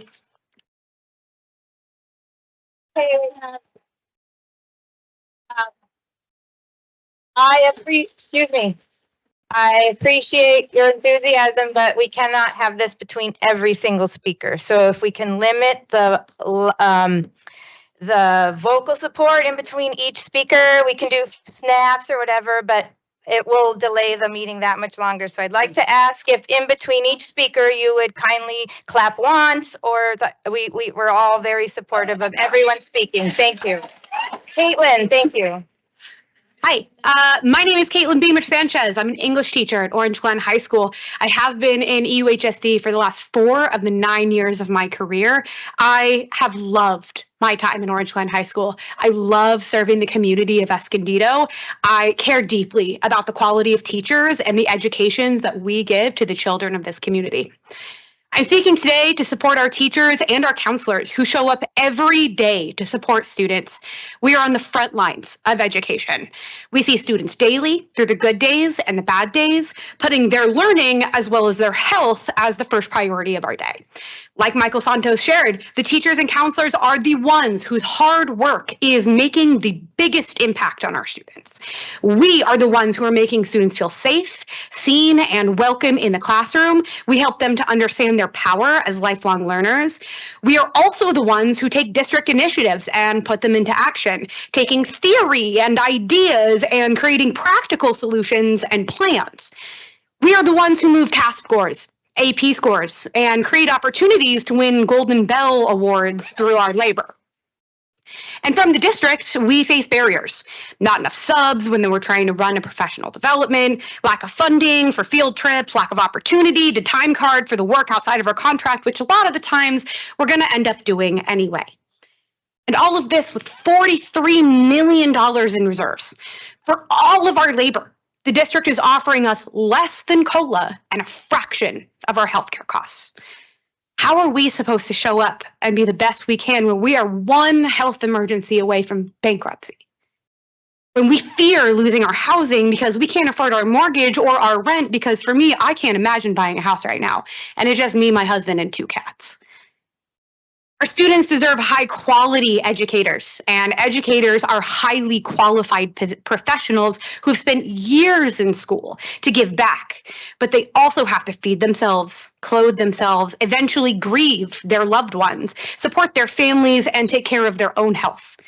In order to do this, we need to be fairly compensated for all of our labor. It is a labor that we do from a lens of love and from expertise. We are demanding a fair contract, one that allows us to buy groceries, to go to the doctor, and to afford our prescriptions. I'm asking the board to direct the district to bring us a fair COLA and rising healthcare-based offer to contract negotiations. The children of Escondido are the ones who deserve teachers who can show up and be present and attentive, and the way that you can do that for them is to give us a fair contract. Thank you. Heather Smith. Kyle Martins is after Heather Smith. So Heather Smith, Kyle Martins, and Jessica Young. And please, I'd like to ask again, if we can limit that to 2 seconds, that would be helpful. Just please, let's limit the in-between clapping. Thank you. I'd like to thank the board for giving me the opportunity to speak. My name is Heather Smith. I've been in this district for 21 years. I teach at Orange Glen, and I've been teaching for 24 years. I'd like to be anywhere but here on Hanukkah, because it's, but we go through this all the time. 15 years ago, this is the pin that I was given, says working without a contract.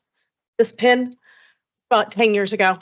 Pin I'm wearing is from 5 weeks ago.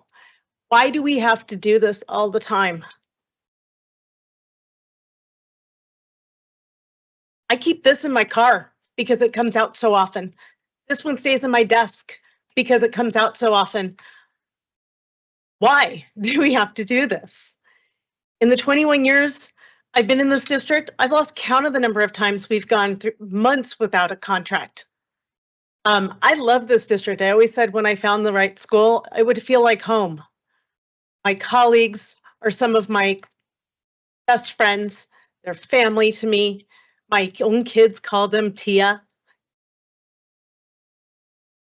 How many other careers have to constantly negotiate contracts for cost of living increases?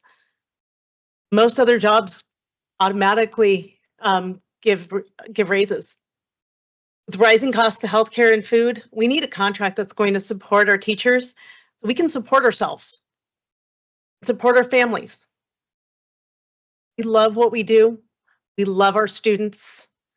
We love who we work with. Please give us what we are asking. We need a living wage, not a pay cut. Thank you.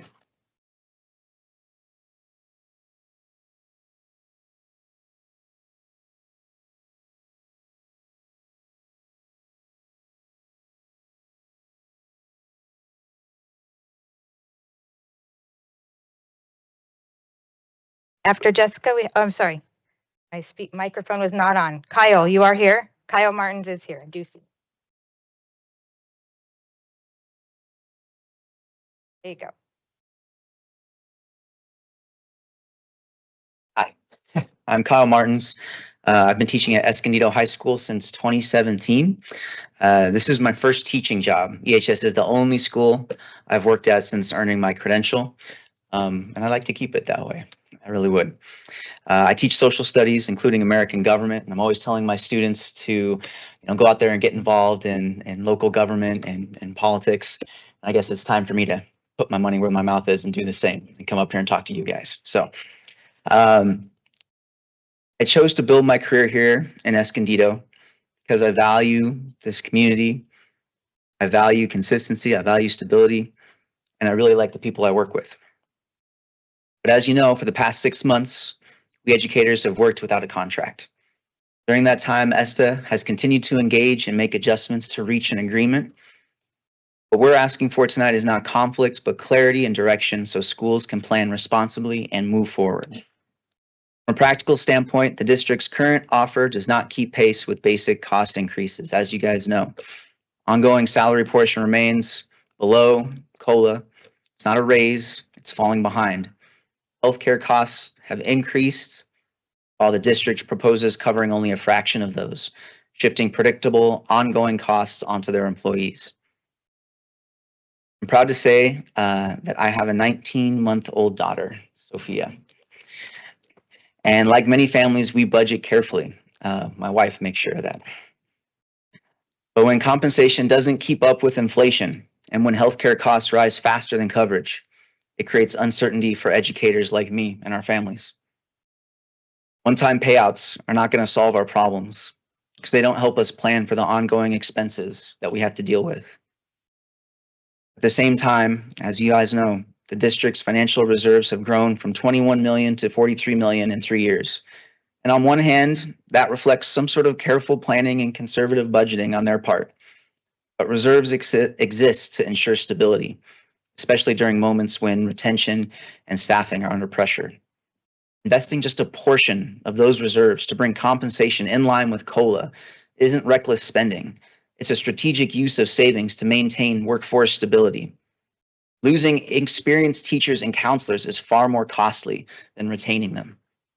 District's decisions will have downstream effects on students that we need to take into consideration. Stability matters, especially for students who rely on consistent relationships with their educators and want high quality instruction. I want to stay at Escondido High School. I want my daughter to grow up in the community where I teach. But this is becoming harder when educators are asked to subsidize district savings with their own paychecks. Thank you. Jessica Young, followed by Rachel Bronwyn and Daniel Cook.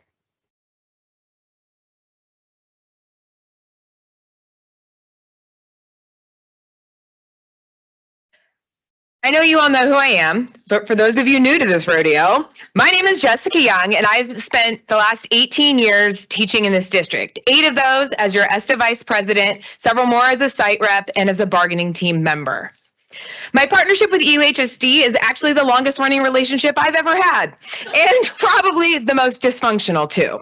It seems like year after year, I pour my heart and soul into this work, only to be kicked in the teeth by UHSD again and again. And yet, here I am, again, hoping for a different outcome.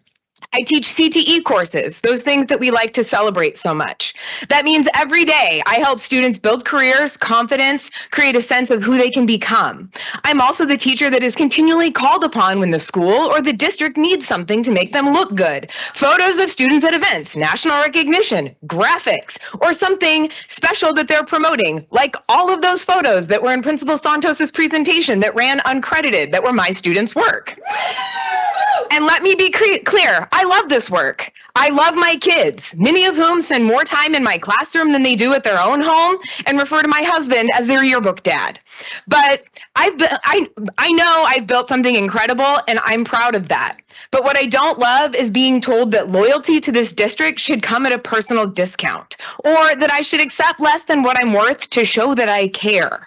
So let's talk numbers. I know I'm not a math teacher, but something doesn't add up. When I sit at the bargaining table, the district keeps talking about raises, and I keep checking the math like a student who forgot their calculator. Their offer doesn't even meet COLA. That means it's not a raise, it's a coupon for survival. They're holding firm at 1.75%. Meanwhile, COLA is 2.3% and healthcare went up 2.67%. I don't know who needs to hear this, but rent does not accept one-time payouts. Neither do grocery stores. I can't walk into the pharmacy and say, hi, I'll be paying for my Xanax prescription with my one-time bonus my district gave me to make their offer look better. Teachers want to stay. Counselors want to stay. We want stability for our students, but we can't subsidize the district's savings with our own paychecks. That's not dedication, that's exploitation dressed up as fiscal responsibility.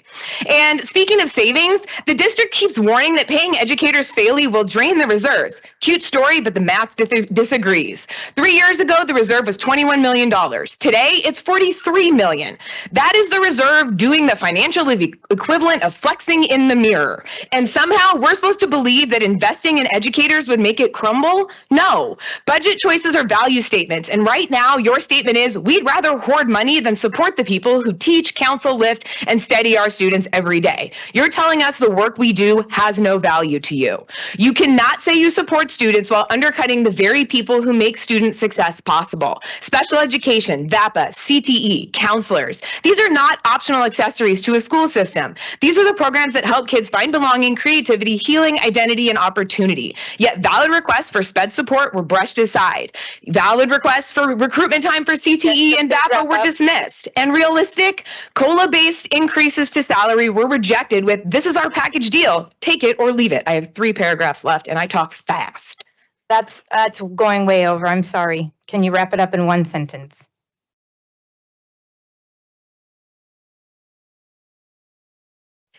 What we're doing is not bargaining, it's an ultimatum. And educators don't respond to ultimatums. We respond to unity, clarity, persistence. We respond to respect. We are asking for stability, we are asking for honesty, we are asking for respect, and we're asking for you to show us that you value us and let us support our students. Thank you, Jess.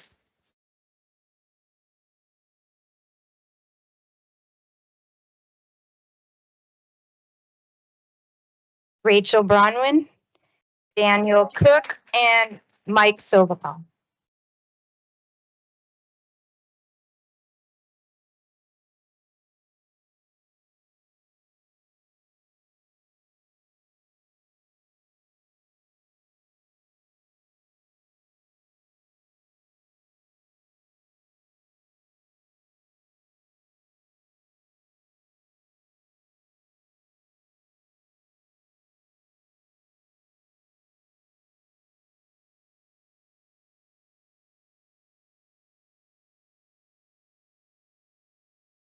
Hello. I recently retired after working for 30 years at Orange Glen. Serving the families of Escondido has been the greatest privilege of my life. 30 years. And during those 30 years, I had 6 superintendents, 10 principals, and more than 44 assistant principals. Administrators tend to flee our district because the work is just too hard. They scuttle toward the coast. But I stayed for 30 years through gusts from a revolving door. 6 superintendents, 10 principals, more than 44 assistant principals. Here's another number, 43 million. 43 million in reserves. About 39 million more than the state requires, 13 times more. The district is hoarding money at the expense of building strong schools. The district is hoarding money instead of paying a competitive wage that would allow our schools to attract and retain teachers who are committed to our children, to the futures we build together. Here's the thing. People making decisions never hang around long enough to witness the slow, inexorable devastation their policies cause. Escondido schools will never rival those on the coast or even neighboring San Marcos because our district hoards money instead of investing that money in our schools. Having taught the children of our community, I simply can't understand why our district likes adding up figures on a spreadsheet more than they love our children. Budgets are moral documents. Budgets reveal what the body politic values. Why don't you value Escondido's children more than a bloated $43 million reserve? Thank you.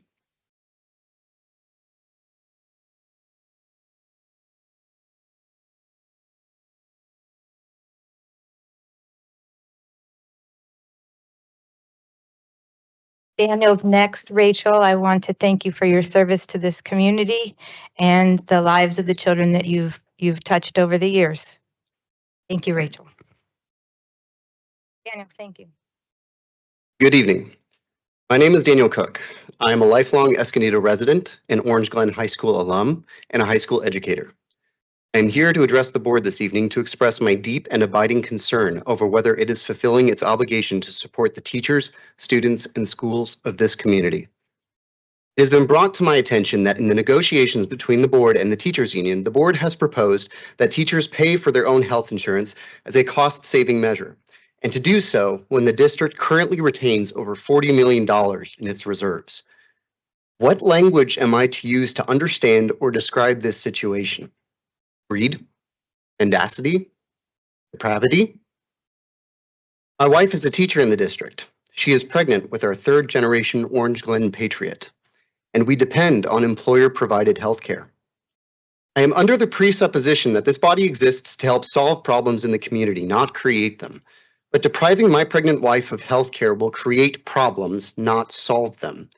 Given the political affiliation of certain members on the board, I may more frankly inquire, will my child's life continue to matter to you after she is born? I have also heard that certain members of this illustrious board have insinuated that teachers are expected to work outside of their contract hours without pay. Teachers are public servants who almost always enter the profession out of a calling to serve their community. In my case, it was to help students realize who they are and who they can be, much like my own teachers at Orange Glen did for me. It therefore strikes me as particularly obtuse that anyone would so callously seek to take advantage of such admirable members of the community by extracting from them uncompensated labor, especially when, as members of the board so generously observed, these educators are central to the improvements in academic achievement that the district has recently witnessed. These educators deserve our utmost respect and admiration, evidenced by comprehensive health care, financial security, and just compensation. Their job is difficult. All you need to do is support them. This isn't rocket science. Compensating teachers competitively incentivizes high-quality educators to work in the district. Educational outcomes for students improve when high-quality educators attracted and retained by competitive and dignified compensation are financially supported, not to mention when they can actually afford to live in the communities where they teach. Yet the policies this board consistently proposes seem engineered to undermine educators and students alike. Such has been the case since I was myself a student in the district, and I lament that it continues to do so. I am still awestruck by the professionalism, integrity, and passion my teachers at Orange Glen demonstrated while I was a student, in spite of the district's best efforts to hamstring public education. I can only imagine what these astounding EUHSD educators might achieve if the district would just support them. I echo my colleagues. Supporting teachers is supporting students.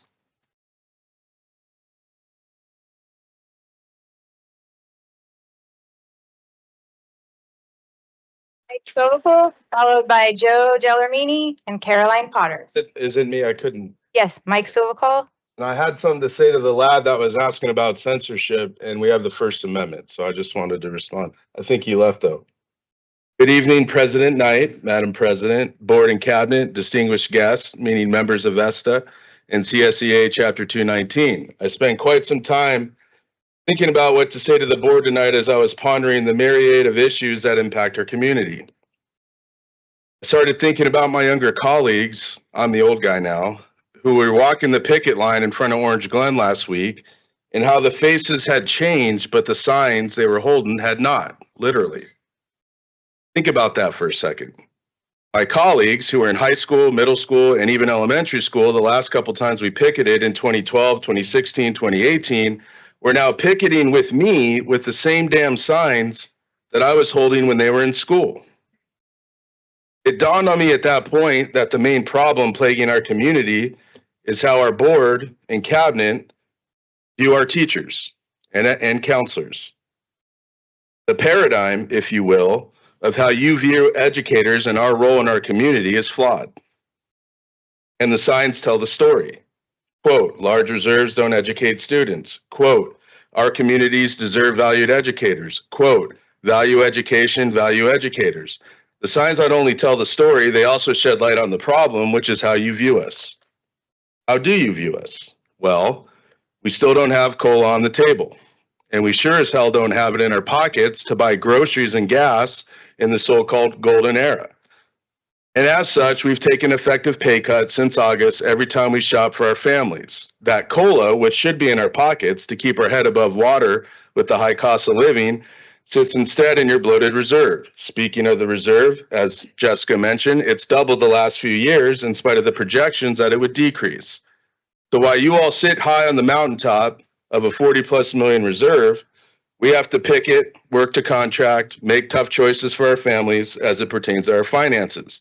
This all stems from your flawed paradigm. You see educators as problems, not solutions. You see educators as cost, not assets. You see educators as hostage holders, Madam President, and not liberators. And until your paradigm shifts about the role educators play in our community, the faces may change, but the signs, the stories, and the problems will stay the same. However, I have good news. You have the power to be good stewards of our community. And once and for all, show your educators that you view them as solutions, liberators, and assets by coming proper to the table with COLA to salary, compression to recruit and retain high quality educators, and finally, put those signs to rest. Thank you.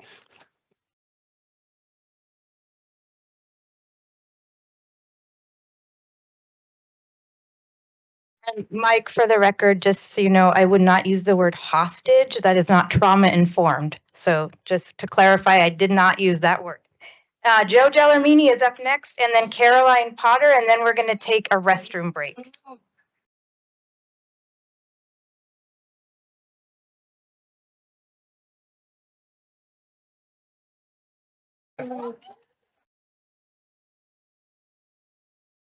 Good evening. I am always, having done this for 30 years, still, I'm always in awe of my colleagues and listening to them speak. I think they, excuse me, they are outstanding in what they do, and I appreciate CSEA being here in our support as well.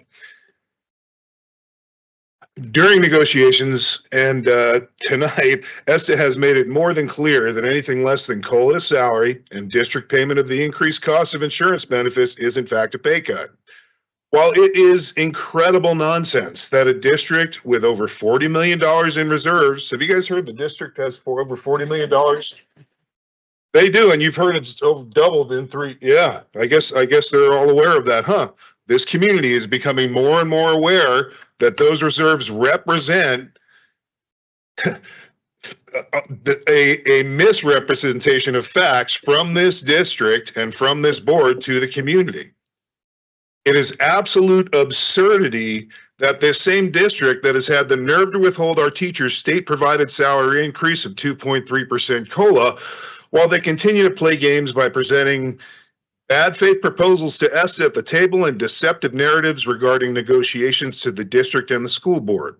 ESTA has made it clear that compression of our salary schedule is the most cost-efficient, effective, and beneficial means of presenting an actual raise to teachers.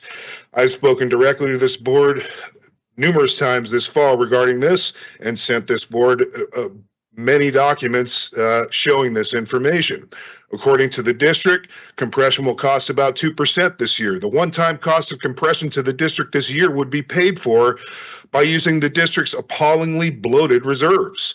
Additionally, the district has negotiated an early retirement incentive with its employees, actually with ESTA, and then offered it to its employees, all eligible employees, classified staff and administration, teachers alike. Counselors as well. I apologize. As ESTA's negotiations chair, I received the analysis performed by PARS, the financial institution that the district has engaged to present and manage the SERP. And PARS estimated that there were about 80 district employees eligible for the early retirement incentive, and of those 80, 17 would accept it. That was based, it was based on this estimate that the district decided to offer the early retirement incentive to its employees. The last time a SERP was offered by this district in 2018, about twice the amount that was estimated by PARS did in fact take the SERP. The facts are that if the SERP was offered, the facts are that if the SERP is accepted by only 17 employees in the district, the savings generated by the SERP would more than pay for salary schedule compression. In fact, the district will still benefit financially from the transaction. To take this a step further, the SERP is offered for the sole purpose of enticing the district's most expensive, most experienced employees who happen to be the only people eligible for the SERP to take advantage of it and retire. This presents the district with a huge savings. The district's most senior representatives will be gone as a result. Thus, not only the one-time cost, but the ongoing cost of salary schedule compression would be completely mitigated by the SERP savings that the EUHSD will garner from the early retirement incentive. The question for this board, as always, is will you allow the district's swollen reserves to continue to swell even further with these funds, or will you choose to direct this district to give their hardworking, underappreciated teachers a well-deserved raise in the form of salary schedule compression? Thank you.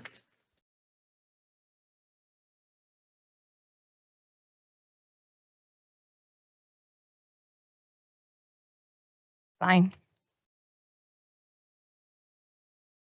Buenas noches. Me llamo Señora Potter y soy profesora de español en San Pascual, and I am also the ESTA secretary.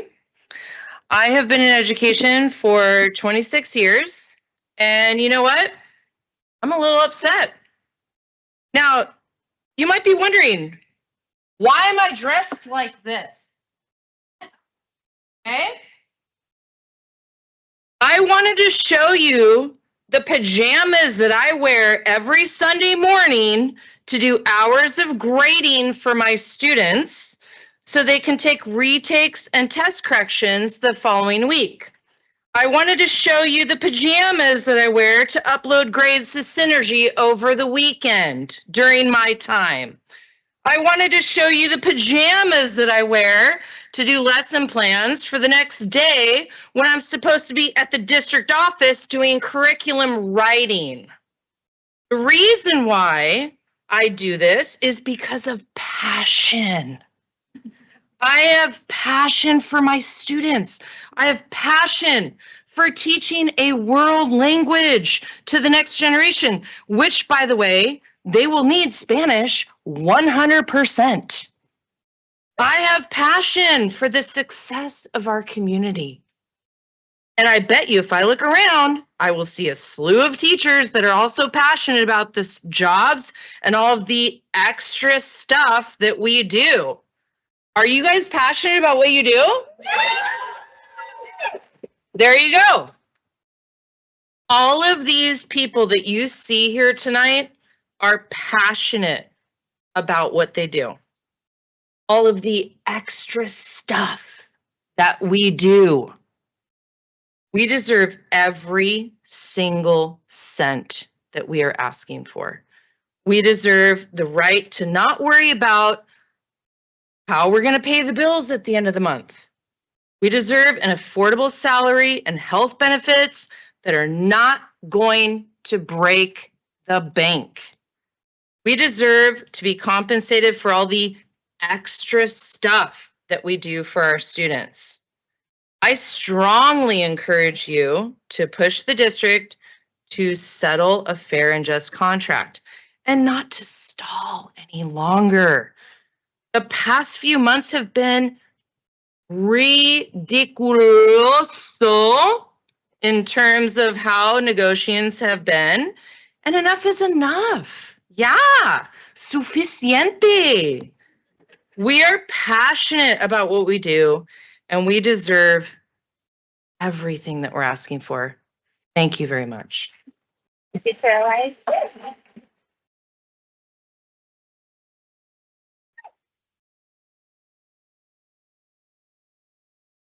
have a request to speak now during public comment on item G3. We have Dustin Simpson here.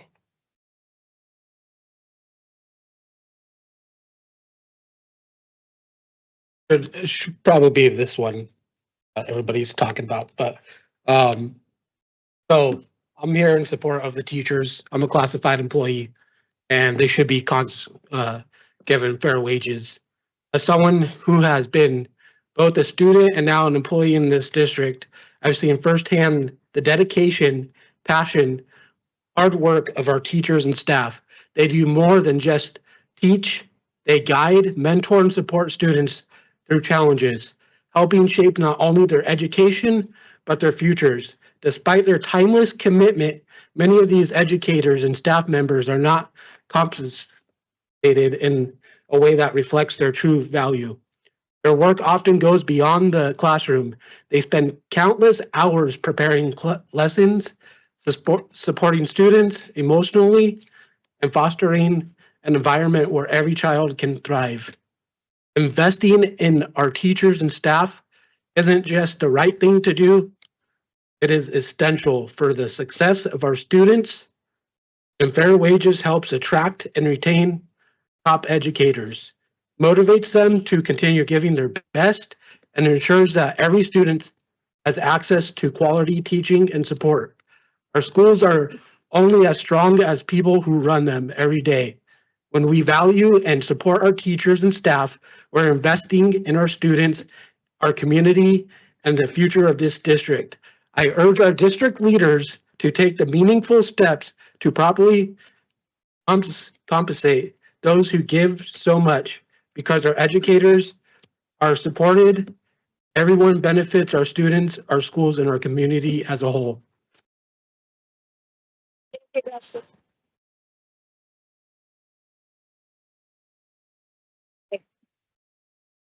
That has concluded our public comment portion, and at this time, we're going to take a short recess to use the restroom, and we will be back. So we're taking a recess at 8:26. Let's try to return within 5 minutes by right around 8:31. Thank you.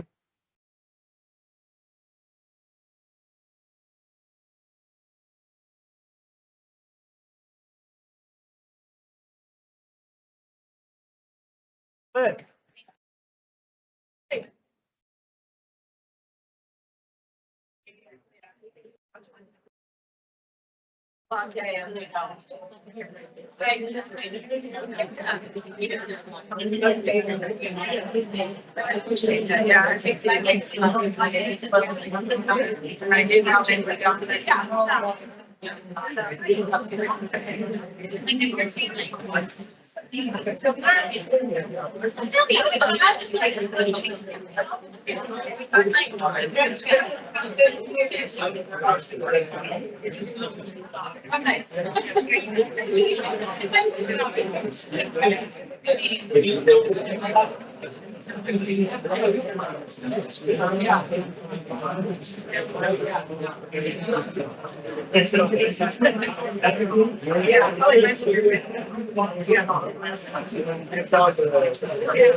There.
Okay, welcome back, everyone. We'll reconvene the meeting at 8:36. And that brings us to section F. And F1 was approved on consent. So that will bring us to section G, Human Resources Division. And like G1, G2, oh my iPad, shut up. Okay, G1, G2, we're on consent. So we're on G3, perfect. Initial proposal, that will be the initial proposal from Escondido Secondary Teachers Association to Escondido Union High School District for successor agreement 2026 to 2027. The attached proposal from Escondido Secondary Teachers Association. Should I read all this? Or yeah, that's right. To Escondido Union High School District for successor negotiations for the 2026-2027 will be available for public review in the Human Resources Department beginning December 17th, 2025, and will be scheduled for public hearing at the regular scheduled Board of Education meeting on January 13th, 2026. And at this time, I'm going to turn it over to Sharon for introduction of this item. Thank you, President Knight. Yes, you you explained my whole thing for me, so thank you. Reading, and that's my. No, I appreciate that. This is an information item that's being presented to the board and the public. As you had shared, it is ESTA, or the Escondido Secondary Teachers Association initial proposal, also known as the Sunshine Proposal, to the district for successor negotiations for the 26-27 school year. As you had shared, ESTA is requesting to open and negotiate the articles notated in the attachment in the agenda. Okay, great. Any questions, the board? Comments? Yes. Yeah, Madam President, thank you. So when you open the link up, it goes, and hopefully I'm looking at the right link. It says initial proposal Escondido Union High School District for successor agreement. Got it. Article 1, 2, 3, 4, 5. And it says general provisions, class size, staffing. It doesn't really put much detail in what is here. Why is that? Again, just when they do open up the articles, or I should say Sunshine, they really just have to kind of explain the articles that they're going to be talking about. And then we get a little bit more detail, obviously, in the very beginning when we start to begin our negotiations. Got it. Because the one thing that I was really not fully understanding is that, if I remember correctly, is that number that I talked about, Superintendent, about healthcare, I can say that number that we're already covering?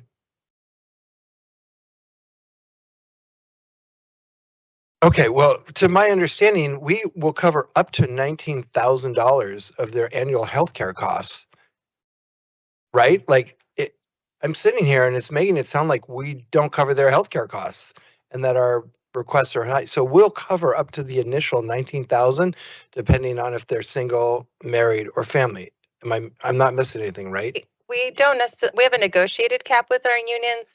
And I would say the way it works is more of a pooled, they pool the resources. It's not necessarily a hard cap when you use that negotiated cap as you apply it to the cost of the premium or the plan. So it's not necessarily the cost of the plan minus 19,649.87 cents. But so it's not exactly that straight of a math equation. It's more of like a pooled resources. Number of members times the cap. Would it be that number times the number of teachers? Yes, of benefited teachers, yeah, that are taking benefits, and that creates kind of a pool. Right. And then there's the amount of money that employees are contributing, and then that's kind of deducted from the costs. And then what's left is the increase, which is what is being negotiated at this point in time. And so then, is there an estimate on what teachers like are paying monthly right now out of their paycheck? You know, after we've covered everything, like they have to, like, say a family, what does a family pay every month estimated in this district? I think Plus or minus, you know. I believe. I can. But $200 for an entire family gets, because I'm on the same healthcare coverage. You know, I mean, we get paid $250 a month, I think, to sit on this board, and then my healthcare, I end up with $36. Depending on the plan, it's about 197 to 293. Okay. Depending on the plan. All right, because I heard some just really devastating things, like, you know, denying healthcare to pregnant mothers. I was terrified, and I just was like, whoa. So thank you so much for clarifying that they're covered, that they pay less than $200 a month, even for a family. I feel much better now because I was stressing for my, for the employees. So thank you. Thank you. With that, there is no vote, correct? So no vote, initial proposal. So that brings us to item 4, which is the first reading of proposed 2026-2027 school year calendar.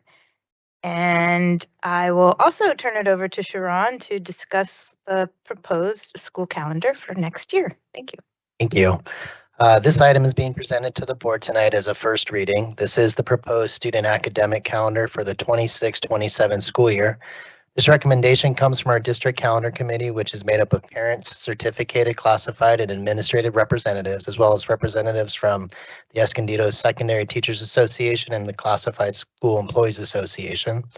The proposed calendar aligns with the Escondido Elementary District for the 2026-2027 school year.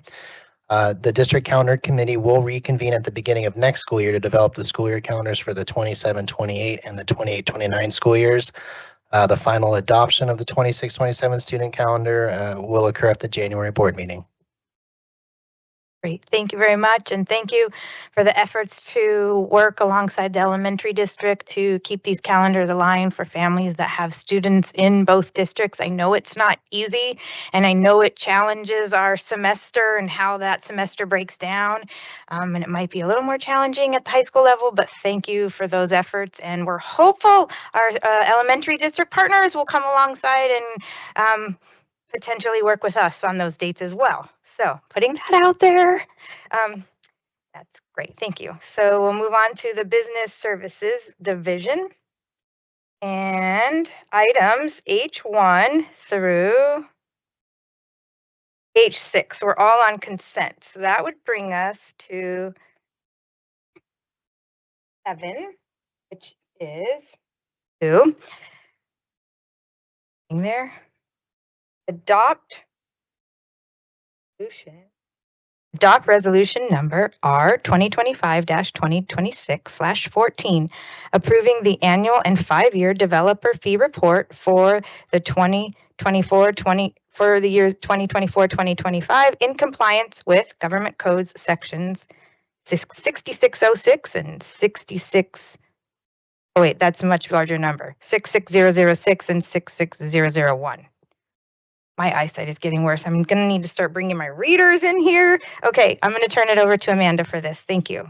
It has to be one of the unluckiest government codes. But yeah, so the annual and 5-year reports are basically on our developer fees. You have the report in front of you. It includes information about how many fees we've received and what the fees were utilized for in the 24-25 school year. The report has been available to the public for 15 days prior to this meeting. I'm happy to answer any questions if there are. This is an annual report that we receive, and the 5-year portion is just talking about the future plans for the fees. And for us, we typically spend them on the debt that we have, that we use them towards our COPs, our certificates of participation, and or to use for professional services related to that are allowable for developer fees. And so you see in the report, it just cites the debt that we continue to have with our COPs, which is about 51 million. So we'll continue to pay that off over time. Quick question, Amanda. Yes. How often are we able to, I mean, this is what we are charging developers cents when they build within our school limits, right? So how often do we raise rates? We haven't raised them in quite a long time because you have to justify when you increase them. And so you have to do a study. Might be bringing you one of those in the coming months. But typically in declining enrollment, it's a little hard to justify an increase in fees. But luckily, we have a facilities master plan. And one of the reasons you can justify an increase is the cost of construction. But you need some backup and you need some data for that. So the facilities master plan provides a lot of that. And so we're going to use that, and we're working with the same company that did this report. They'll do a fee justification for us. The state allocation board they do their analysis pretty much every January, and they release what the fees increase to in January. So after that, maybe February, March, we'll bring you guys a fee justification study, hopefully, that will finally increase our fees because they haven't increased. I think since 17-18 or 18-19, we haven't increased our developer fees. We're due. Thank you. Thank you for bringing that up. Thank you. Okay, thank you on that. So we do need to adopt the resolution this evening, so I will need a motion to adopt the resolution. Move to approve. I'll second. We have a motion and a second. Board members in favor? Aye. Okay, and that motion carries. Thank you. Okay, that brings us to item 8. Under this section, to present and approve the positive certification and first interim report for fiscal year 2025-2026. And I will again turn it over to Amanda. Podium.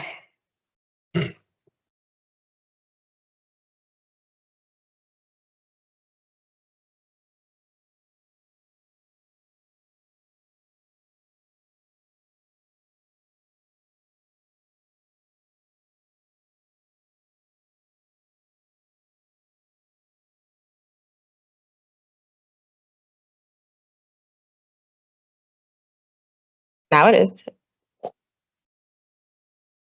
They don't want to hear about this. Do you have a presentation?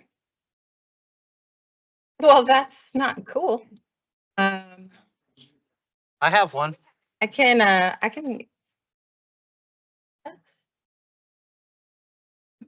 gonna be really boring for the public. Sorry. There should be paper copies if. All right. Well, we'll do this little old school. I don't have to click anything, I guess. So good.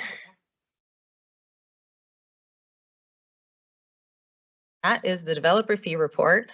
But we usually don't post them. Well, the presentation's not there. The report's there. Yeah, All, it's not. We usually post them afterwards, but it'll be posted afterwards, so. But, well, that's an interesting moment. Good evening, President Knight, members of the board, cabinet, staff, you community members that are still here. Thank you so much for giving me the moment to present tonight. First and foremost, I have to thank my finance director, Josh Markley. He does hours and hours of work to put this together. So we would not have a presentation or a report without him. So thank you, Josh. I'm sure you're listening out there somewhere. We will, there's nothing for me to click. So we will move to the next slide. If you have a piece of paper, you can turn the page. Tonight, we're presenting our first interim report, which is the first report of 2 that we are required to present and file each fiscal year as an update on the district's financial health. Our report tonight provides an updated information through October 31st. This is an overview tonight of what we're going to be reviewing, our multi-year projections or MYP. Some changes from adopted budget. Amanda, yes. I think your slide may be up in the top there. If you can get right there. Right up the top there. Keep going up, all the way up. Up. No, like right up on. I think it's one of the tabs. Yeah, the tab. I don't think it's there. Oh, really? So. No. To the left? That's not it. Keep going there. Oh, okay. My bad. Cool. We're going old school. Okay. Going real. We know how to be flexible in business services. We'll just wing it. Here we go. And we'll talk about the unrestricted ending fund balance. And then we're going to round out the evening with some budget considerations and some key dates. Turn the page. So the infamous multi-year projection assumptions. Here you'll see all of our assumptions for the next 3 years. They have changed slightly since budget adoption. These are the assumptions to the best of our knowledge at this time. And that is the purpose of these interim reports, to update, to give the board the best information that we know, and to tweak the information as we go. And when you say they've been tweaked a little bit, would you say the enrollment numbers have gone up or down? They have gone down. Our enrollment has been updated by about 50 or 60 students down each year. ADA has changed slightly, but I'm talking between 4 and 33. 4 in the most current year and 33 in the furthest out. Our unduplicated percentage stayed basically the same with the 3-year average. We really want to split hairs. We declined 0.1 0.8% this year, but then we increased 0.1 in each of the out years. So I'll call that a wash. And then we had some small decrease in the PERS rates in the out years between 0.5% and 0.9, but then all the rest of the numbers basically the same as adoption. On here. So where are you getting your numbers for projections for enrollment? Like, so for enrollment, when I update first interim, I pretty much look at where we are that day that I need to pull all of this together, and I need to give Josh some assumptions so that he can plug in into the calculator and do all the fancy math that goes into this. And I look at where we are in real life and see how many children are really enrolled in our district at that point in time. And then I look at what our gap that we kind of forecasted between 125 and 135, and really just keep that gap going forward. So we were at about 640, 645 kids maybe a month or so ago, a little bit ago. Right now we're sitting at about 6,018. So it's a little out of date already. But when we were doing this report a month or so ago, that's where we were. okay. So that's what I just look at real-time data. And funded ADA relates to students showing up. Yeah, so we're funded on the prior, well, whatever is best. And one of the options is the average of the 3 prior years. And for us, that is the best option. You can have the current year, the prior year, or the average of 3 prior years. And so you can pick whichever is better for you. And so for us, averaging the 3 prior years is best in the declining enrollment environment, because your 3 prior numbers are going to be the biggest numbers. So that's what the funded ADA is going to be. And so, yeah, so those are all just real numbers. And UPP, again, is a rolling 3-year average. So that includes the current year and then the 2 prior years. Yeah, so it's a rolling average. So that prior ADA is the prior 3, and LCAP includes the current year. So that actually changes when we certify like our CBEDS numbers. So that's the only difference between the average daily attendance and the LCFF for supplemental and concentration. So our updates for first interim, if you compare our revenue and expenditures, we talked about enrollment. So we dropped about 60, and that's just real-time data. And then for revenue, we had about $1 million increase in unrestricted revenue.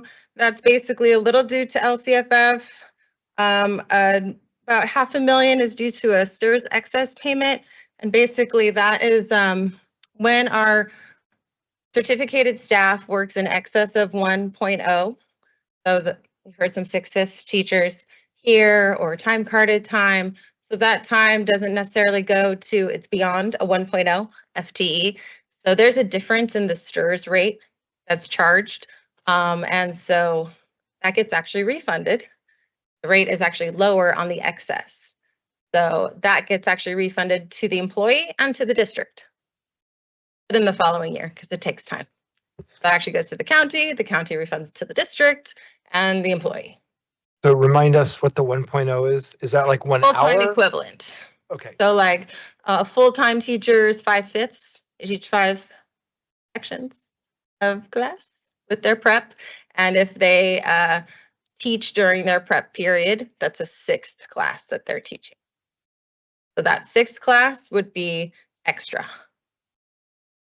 And that would go to, it's called their defined benefit supplement. So that actually has a smaller percent. It's about 8 to 10%, depending on if you're classic or PEPRA STRS, and that's significantly less than 19.1%. You get a little bit of a refund. So that is funny. That's about the same we had last year too. We had a STRS excess about this time of year also. And then we had some local grants that carry over as well. This is the time of year. First interim is about the time where we see all the carryover come. And so whether it's on the unrestricted side or restricted side, this is that time of year where you'll see all of that revenue enter in as first interim. On the expenditure side, we had 700,000 or so in increased expenses. A lot of that is due to carryover. So if you have carryover, you need to budget that you're going to spend it. So, and the folks that are in charge of those programs have mostly budgeted that in materials, supplies, services. And then we had a few capital projects that carried over from one year to the next, just that didn't wrap up. Start wanted to purchase a van, just didn't quite get there. So just some small things that carried over from one fiscal year. So is that's 0.7%. So, I mean, is that pretty within reason for the state of California schools? I mean, that's pretty tight.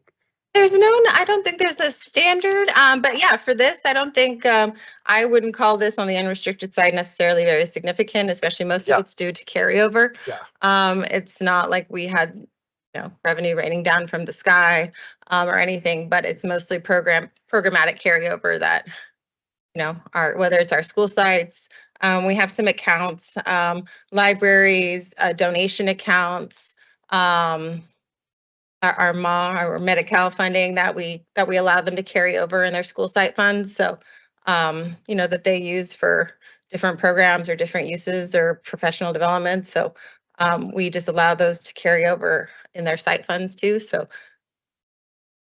got to keep tracking that from one year to the next. The unrestricted ending fund balance. You can see it in front of you. Each of the fiscal years is called out. You can see the 5% reserve for economic uncertainty is that black line. It varies between 7 million and 7.2 depending on the year. And the positive certification we're seeking from the board tonight is due to us being able to meet our fiscal obligations in each year. You can see the continuing trend of deficit spending. It is about 11.5 million in the current year, dips to only 8.5 in the second, and picks back up to about 11 in the third. Using our current assumptions, the best ones we have at this time. Before you move off of that, yeah, go ahead, Ryan. Yes. So I've got your big 300-page document here in front of me. Yes. And on the front page, right, it's kind of the general summary. Okay, and so I'm looking down at the bottom on line G, right, and I see this 42,980,375, which I assume is the $43 million in reserves that we kept hearing about, right? But within that, there's a whole bunch of other restricted, unrestricted, revolving cash, other commitments, absolutely, other divisions of that 43 million. So can you help me out in terms of how much of that 43 million is actually something that could potentially even be used for teachers? Because I know there's a lot of restricted type of categories that are within that. Yeah, so what you're seeing is commitments and assignments. And so we have down there some commitments or some assignments for various, whether it's programs, textbooks, health and welfare, different programs that we, know that we need to call out, and we need some, you see revolving cash that's in every year. Yeah. So those are certain things that we've made some assignments for. You can see the reserve for economic uncertainty, obviously, in each of the years. And then anything that's a commitment is something that's a little more firm, but it's not something that if the board chose to take board action at the next interim and say we didn't want to commit for that particular purpose, we could uncommit those dollars and commit them for a different purpose. So they're slightly flexible, but a commitment is more firm than an assignment. That makes it more if that clears it up a little bit. But those are all things that we have determined are necessary or make sense for us at this time. So for our audience at home, then where we go. The big document is probably linked already on the right. No, but I was just going to say, so they can see what Ryan's talking about. The unrestricted being around 35 million, and then it drops to 24 million next year. Does that take into consideration their current pay schedule, what we're offering them? What takes into consideration, like how does that relate? There are no salary increases reflected other than the current step and column. that, and Say our that again, current there's salary. no schedules. in- So except no for the step up. negotiated increases are factored into the budget at this time, except for what is already factored into like our salary schedule, which is like step and column. The normal So rates how they get. teachers can progress and step in the salary schedule. Got So that would be budgeted in our multiple years, but our like the negotiated process that we're going through, that would not be included until we've reached a TA and the board has approved it.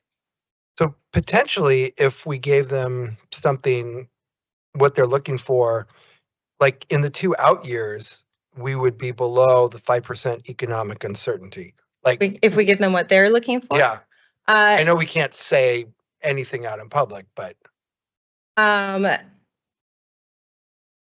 Yes, if we gave if we gave significantly more than COLA and had to plug that into the multi-year projections, the multi-year projections would not look.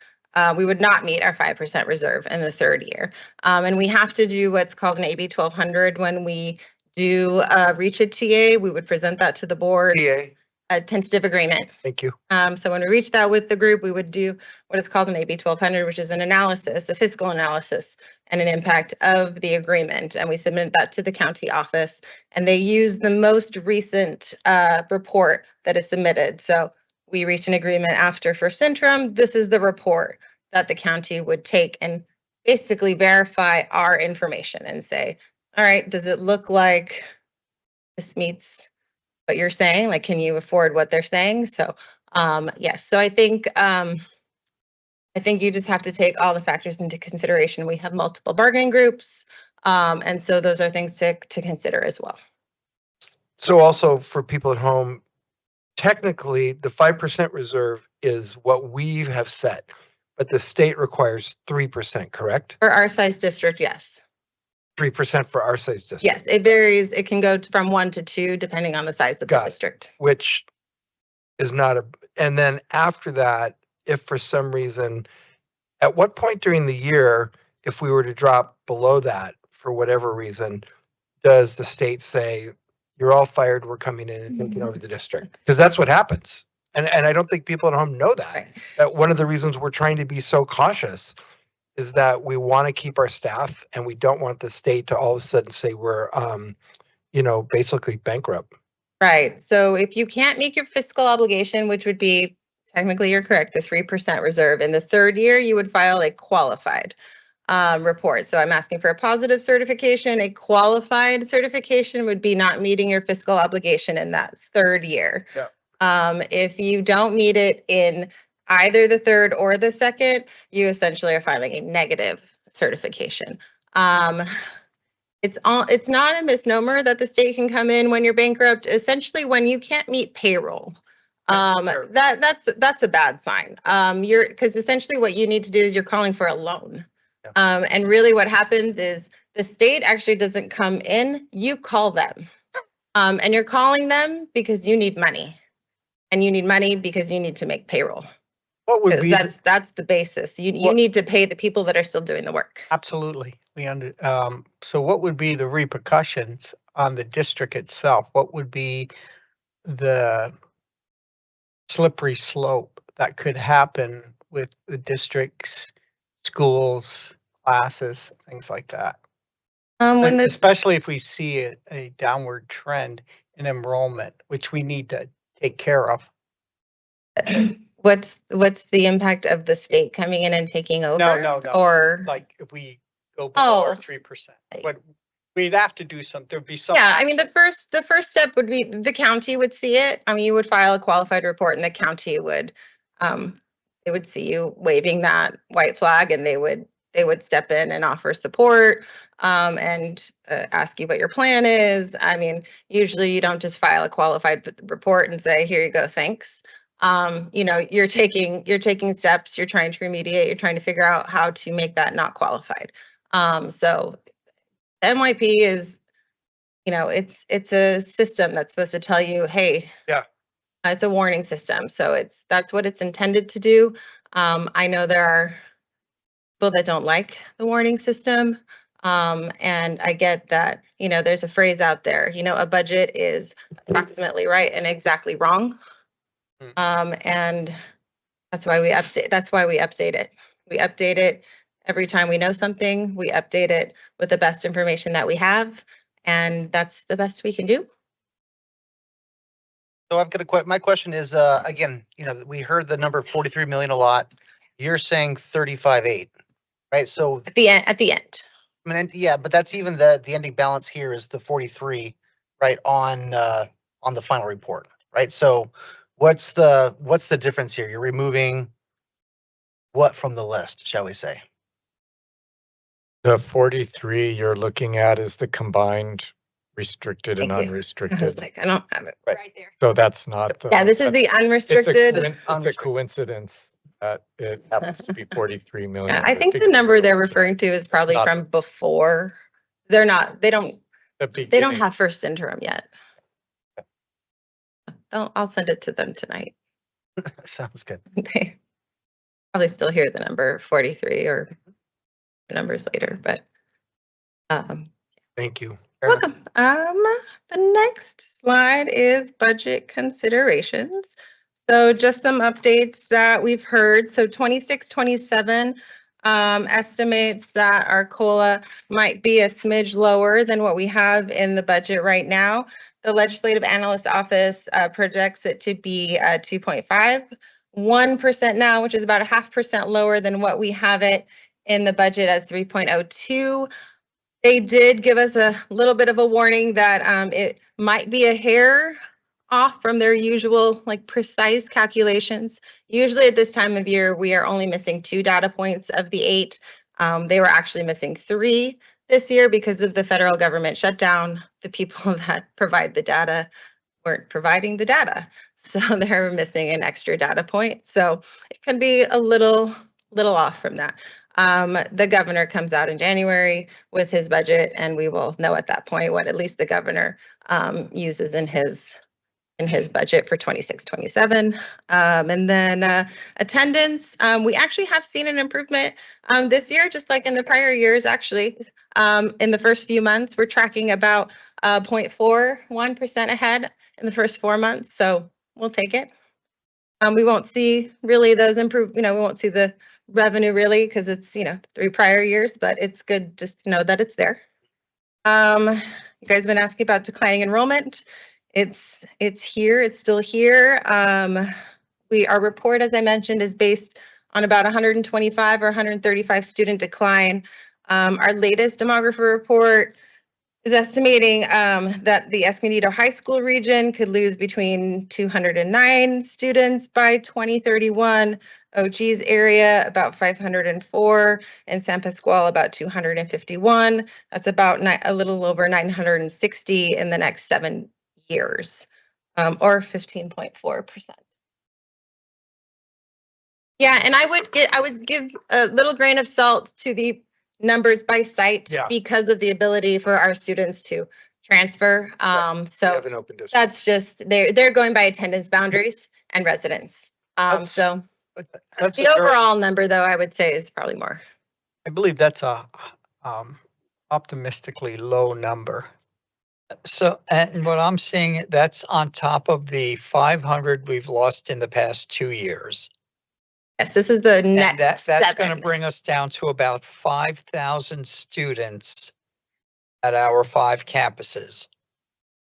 Could be. So yeah, so their projections are the next 7 is what they look at. They look at the future 7. We should have our next report. We usually get it about mid-February. So probably second interim, I will have a fresh demographer report hot off the press for everyone so we can see if that brings us any different information. Bring us more depression. Yeah, I say that when I get it too. But at least it's more information. And so really I can push a button now, which is great because it's the last slide. So we'll wrap up with key dates. As I mentioned, the governor's budget comes out in January. February, we have our budget study session. So we will bring you updates from the governor's budget and the impacts of that on our budget in February. March, we'll have our second interim report. So we'll do this all over again in March. And then before you know it, we will be here in June adopting a fresh budget. Year will be over. We'll be at summer school, summer break. Question, do you have any insight on what the governor's budget's gonna look like? Yes and no. There's some positive information as far as they predict he can afford the COLA that they're saying we will probably have for 26, 27. So that's good. The education side of the budget looks more positive than the other side of the budget, which is good for us. But obviously, all of us live with other sides of the budget as well. And there could be some one-time funds is what some people are saying. Probably not like in the days of Jerry Brown, but One-time funds are because the governor moves stuff around. yeah, and it's more conservative to give one-time funds than to commit to new programs. So It's gonna be tough because we're in a deficit, so. yeah, Gonna have so to we'll rob see. Peter to pay Paul somewhere. We'll see. A lot of people lobby for his attention, and it's one of his last ones. So we'll see what he does in real life in January. We don't have to wait long, at least. Yeah. So, but that's really it. And I'm happy to take any more questions if there were any you just held on to the very end for. So just a simple thing is that Prop 98, it's amazing how much we need to learn as a board. Could we, at a future date, get a little bit more of like an explanation of how Prop 98 protects the funding for us at a later date, not tonight? Sure. But I know you've explained it once before, probably 5 times before. No, it is a complicated process, and I would say it sets a ceiling, or it doesn't. But it does essentially protect. But yes, Right. we can get into it far more. Yeah. Let's do the budget workshop would be probably a good time to kind of talk about that and any other things. Okay. There's no competing. Yeah. Assuming nothing More exciting needs things to to be talk about, discussed in maybe. January, we are having that budget workshop then in February. So. Good. We do need to approve this. Yes, I would greatly appreciate you guys approving the thank you positive for your report, and I would need a motion. So I make a motion to approve the interim report. I'll second it. We have a motion and a second. All those in favor? Aye. Thank you.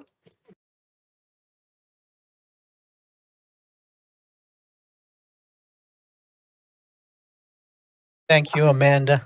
Well done. Brings us to section I, our district operations. Item I1 is to adopt resolution for board member compensation for non-attendance at board meeting. And that was board member Weller, who was sick last month, and that is our routine practice to continue compensation when members are out sick or for other work type related circumstances. So with that, I would need a motion to approve this resolution. I'll move to approve. Second. We have a motion and a second. All of those in favor? Aye. Abstain? Abstain. Okay. Thank you. That passes. Bringing us to item I2, which is to adopt recommended additions and revisions in board policy and administrative regulations. Under the education services, I will turn this over to, is this you, Superintendent? Turn it over to Dr. Casas. Great, Dr. Casas, thank you. Thank you, President Knight. This is in response to Supreme Court decision in June, Mahmood versus Taylor. Gives parents the right to opt out of content that conflicts with their religious beliefs with certain stipulations. There are no changes since the last time we presented it to the board the previous month. Attempting to load policy 6141.2. Can I move to approve? I would like to, before you guys approve, I've got some changes I'd like to make. Okay, let's see. Loading. Mine's trying to load.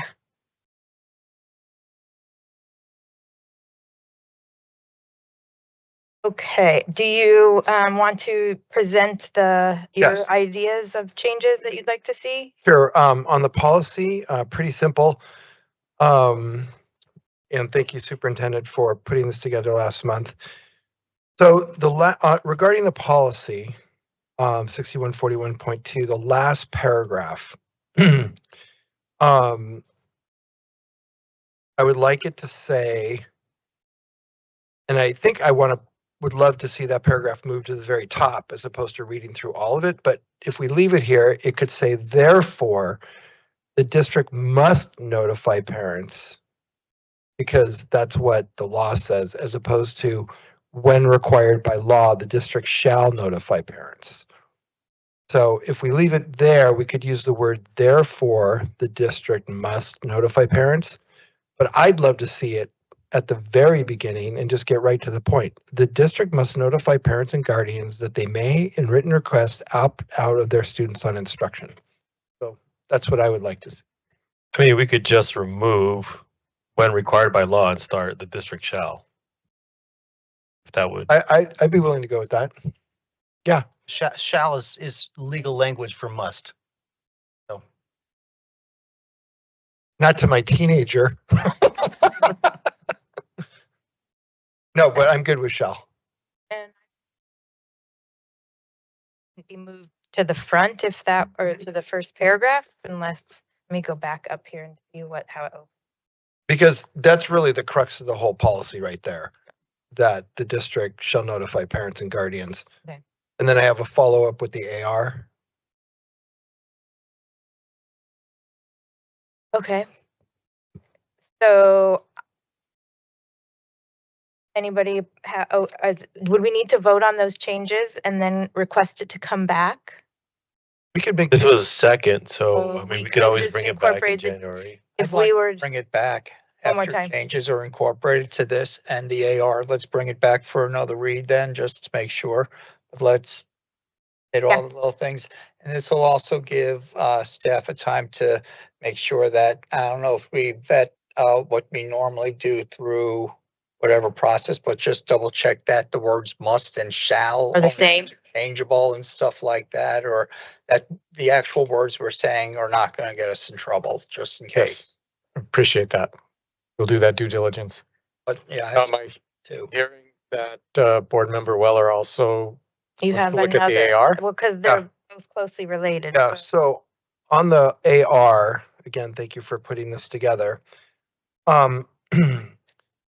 So according to the Supreme Court decision, parents must be notified in advance of various curriculum.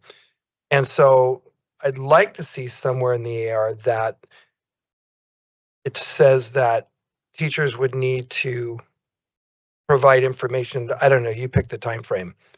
1 week before, 2 weeks before, not just that the parents have the ability to opt out of certain curriculum, but that there's a time frame that we would do that. That's number one, and that we're going to send it back to staff. So that Can I respond to that real Yes, quick, sir. Uh-huh. Mr. Yeah. Weller? Yeah. Last month we did discuss that with the adoption of this AR, protocol would be at the beginning, doing pre-registration, notifying parents of this board policy and this AR. And then our principal sending something at the beginning of each semester, encouraging parents to review every course syllabus. So that would be happening in August and also in January. The spirit of the law is not to guess what might be controversial to parents and to send out like everything that a teacher may or may not think this could be controversial. I don't know. That's not the intent of the law. It's actually putting the parents in charge of saying this is against my beliefs and this is why. And we have a form that other districts are using that we would probably use as well. So I just wanted to clarify that. Yes. So looking at this, so I can live with that to some degree. It's the form I would love to see, you know. So then in the opt-out section of the AR, the number one item says the specific instructional content of which the student should be opted out. After talking to some people, the parent doesn't have to identify the specific instructional content. Is that the same thing you're saying? Actually, we have legal counsel that says otherwise, and I can read to you what we've been given, if that would help. So is it long? I'm It's not very long. Okay, no. because I have some too, so go ahead. No, it says the Supreme Court stated the question is fact intensive and depends on factors such as number one, specific religious beliefs and practices asserted. Number two, the specific nature of the educational requirement or curriculum feature at issue. Number three, the age of the child given the instruction. And number four, the context of the instruction. And five, whether the material is presented in a neutral manner or manner hostile to religious viewpoints. Those are the 5 things that we would be considering. And the example I gave last time is a parent can't come in at, like, if they have a freshman and say, for the entirety of my high school student's educational career, I don't want my student exposed to anything having to do with pizza because it's against my religious beliefs. Actually, like, reviewing the syllabus, does it talk about pizza? And then the parent has to write and fill out our form and say, my religious beliefs are against the teachings and learnings of pizza for these reasons, and these are the specific scriptures it's against in my religious beliefs. Please give alternative assignments to my student. And it's not in perpetuity. It would be for that specific grade, for that specific time frame and unit that it's being covered in said grade level. Thank you.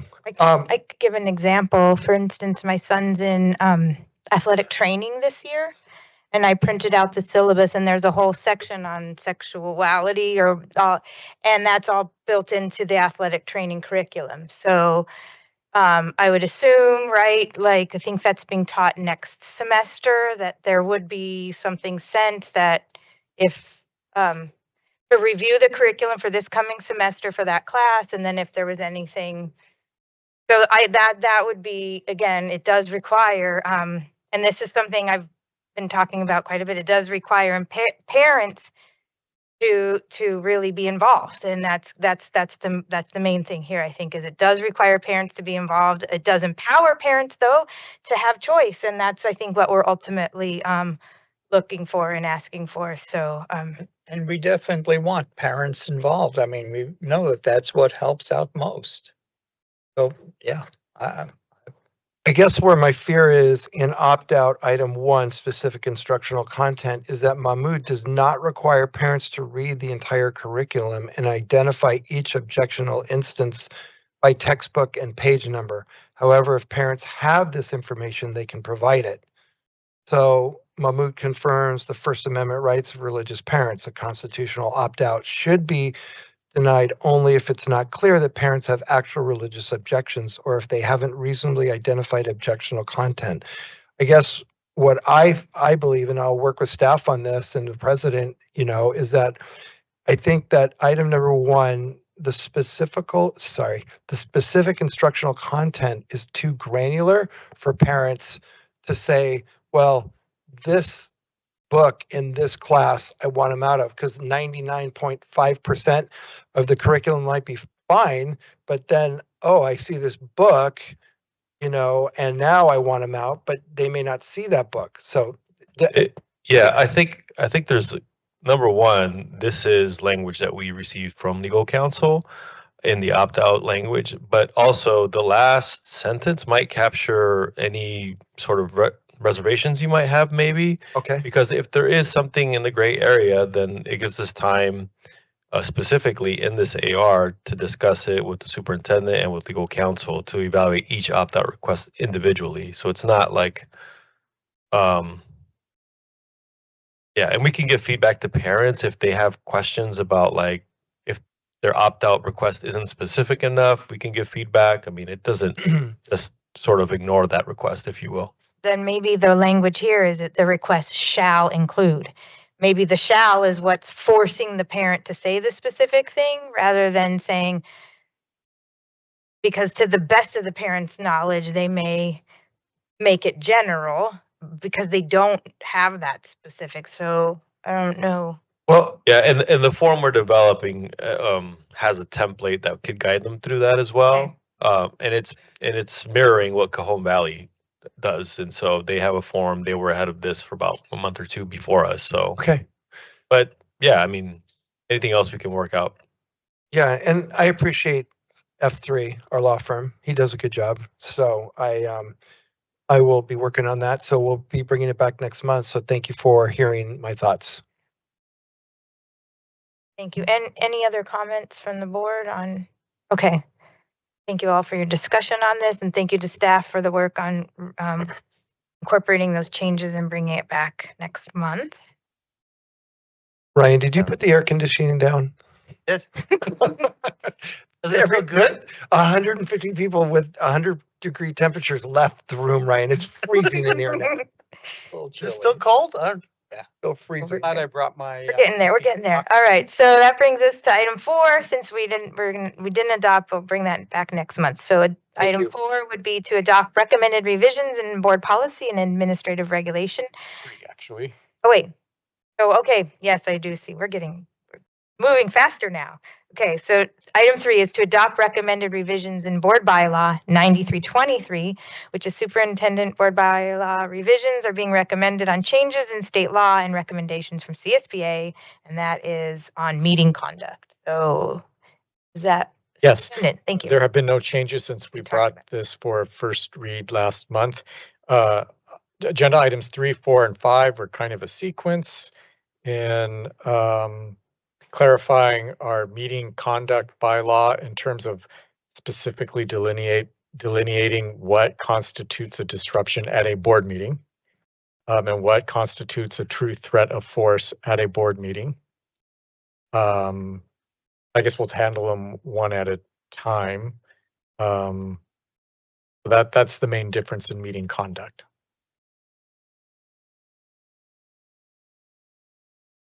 Here. So I don't know if there's a way we could open it up there. Just that. So you can't touch it. And my iPad, we're in here in this diligent. You want my? Need the paper. Let's go to paper here. Paper. Folder here.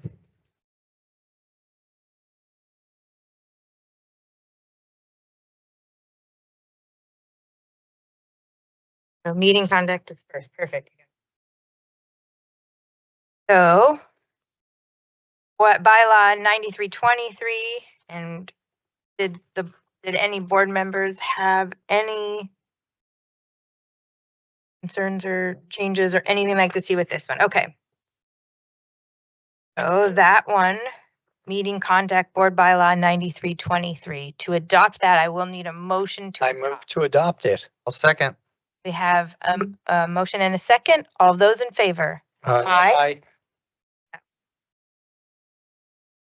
And then that does bring us to item 4 now, which is to adopt recommended revisions in board policy and AR 3515.2.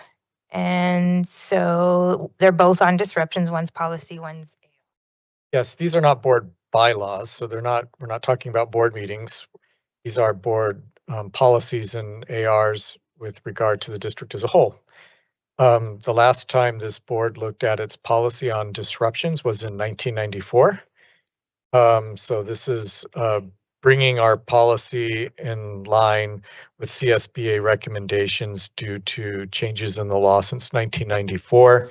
And the same can be said for AR 3515.2 on disruptions. That one was updated in 2003, but that's been 22 years, and there have been numerous legal precedents and changes in the law that I think should really necessitate our bringing our board policy and our AR up to 2025 standards. These provide guidance for our administrators and staff to deal with disruptions that they may experience at their school sites or how they screen visitors onto campus, etc. Okay, any comments or suggestions from the board? Okay, I will need a Motion to approve. Second. We have a motion and a second. All of those in favor? Aye. Thank you. That bringing us to 5, which is adopt recommended revisions in board policy 1313, which is on civility. So we've Do 4. Yeah. Was disruption. yeah, that was just Okay, perfect, disruptions. So now we're on the civility, and it looks as though we were going to adopt the revisions to policy 1313 on civility and delete the the following two policies, 1313.01 and 1313.01 regulation, because they're repetitive. The proposal to delete our homegrown policy and our homegrown AR on civility that were developed in 2010 and replace them with the CSBA recommended policy on civility, which is 1313. Our homegrown civility policies from the past really dealt with how to handle disruptions, which is what our disruption policy in AR that you just adopted is all about. The civility policy itself should really delineate what we consider to be civil behavior, not just at board meeting. Again, this is not a board bylaw. This is a board policy that impacts all the district. So we're communicating how we believe that civil behavior is polite, courteous, and reasonable behavior that's respectful to others. What civil behavior is defined in this policy, and that's kind of lays out the expectations for how we would expect our students behave, our parents, our staff, our visitors, etc. You might think, for instance, of an athletic contest where emotions can get out of hand. We'd actually have a policy to lay out what we consider to be civil behavior at an athletic contest. It provides like tortilla incidents too, right? Exactly. Just thinking about So then, since we're expecting students and teachers, so the requirements will be in the handbook that goes out to them at the beginning of the year, like. Really, a lot of our school rules and procedures are based on civil behavior. So this is a policy that just undergirds what we already do in terms of our expectations. Can you, I'm a little lost on that. Are you just saying what the general public thinks is civil? So why don't we just look at the policy itself? 1313, right? It's 1313 on civility. Right, I'm looking at it. And the second paragraph is the only one we are retaining from the previous policy. So if we just look at it, we could not read the free speech protection of public meetings at the end, just to get to the core of the CSBA recommended policy. The governing board recognizes the impact that civility has on the effective operation of the district, including its role in creating a safe and positive school climate and enabling a focus on student well-being, learning, and achievement. The board believes that each person should be treated with dignity and respect in their interactions with the school, within the school community. Go down to the green below. Board understands that the First Amendment provides strong protection for speech. However, the board expects that all speech and expression will comport with norms of civil behavior on district grounds, in district facilities, during district activities or events, and in the use of district electronic digital systems and platforms. Civil behavior is polite, courteous, and reasonable behavior which is respectful to others and includes integrity, honesty, acceptance, timeliness, dependability, observance of laws and rules, and effective communication. The board and district staff shall model civil behavior as an example of behavior that is expected throughout the district. Practices that promote civil behavior include active listening, giving full attention to the speaker and refraining from interruptions, welcoming and encouraging participation, input, and feedback through stakeholder engagement, promptly responding to concerns, and listening to varying and diverse viewpoints. Such practices may be incorporated into governance standards adopted by the board or superintendent and/or professional standards or codes of conduct for employees as specified in district policies and regulations. Students, staff, parents, guardians, and community members should be educated in the recognition, development, and demonstration of civil behavior. Superintendent or designee may incorporate related concepts in the curriculum, provide staff development activities, and/or communicate this policy to the school community. Can I stop you right there real quick? So if a teacher is recruiting students to speak out about negotiations on union contracts, doesn't that violate that right there? No, I don't see that. Where in here? Exercising a First Amendment right is not prohibited. The civil behavior would be if the person in the course of speaking out on negotiations starts throwing out a bunch of F-bombs. We're not talking about before the board. Remember that. No, we're talking students in the talking classroom. about like. Yeah, I'm talking about the classroom. Right. This provides the school administration with the basis for having a rule that we don't yell and scream and use profanity when we're making our case. That is not civil behavior. We actually have a board policy that defines what civil behavior is. So it actually just provides the backing for many of the expectations we already have and the rules we already have. All right. Well, I mean, I'm good with what you've read. So for now, it's better than not having it. I'm good. Okay. Any other comments or questions? Okay. So I will need a motion I to move to adopt the approve. policy. Second. Okay, we have a motion and a second. All of those in favor? Aye. Aye. Thank you. That brings us now to item 6, which is the first reading on recommended revisions in board policy business services. And this is board policy 3470 on debt issuance and management. That be Enda. Yes, so this is just a first reading of an old-ish BP. Last time we adopted it, it was 2016. We are just adopting CSBA's changes, and if you look, the changes are pretty much just a few sections that are expanded.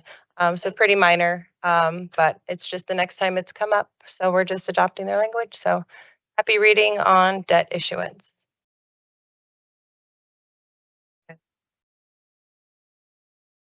Back next month. Bringing us to item 7. Just say, Amanda, this is stupid in the weeds, but it feels like it's duplicative, right? Temporary borrowing, A is blah, blah, blah, B is temporary borrowing. So I don't really care, but it just sounds kind of funny.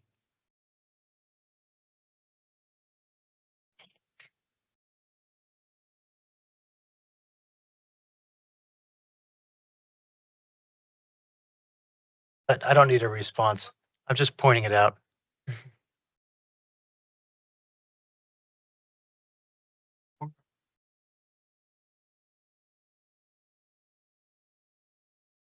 Okay.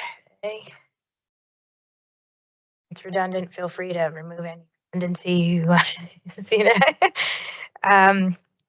Bringing us to item 7, which is also a first read on recommended revisions in AR under human resources. So this will be 4161.1, 4261.1, 4361.1, and then 4161.2. And these are related to personal illness and injury leave and personal leaves. And so, Sharon. Yes, that is correct.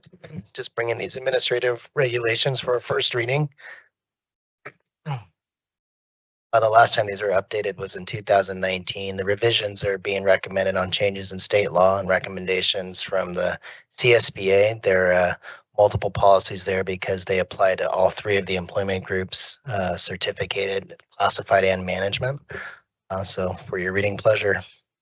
Thank you. How often does these laws change? Are they pretty frequent or no?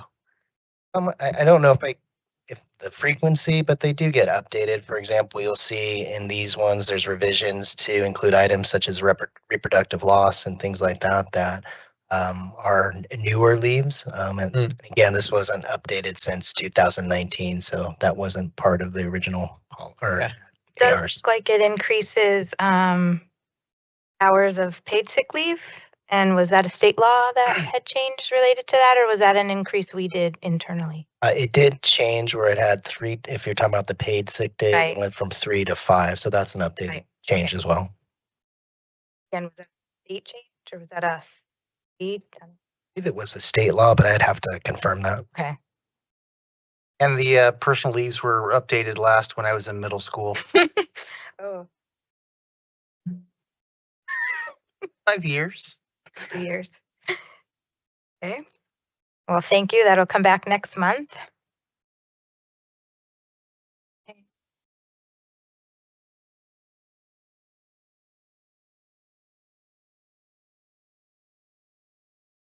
Connected, and so I'm relying on the. There we go.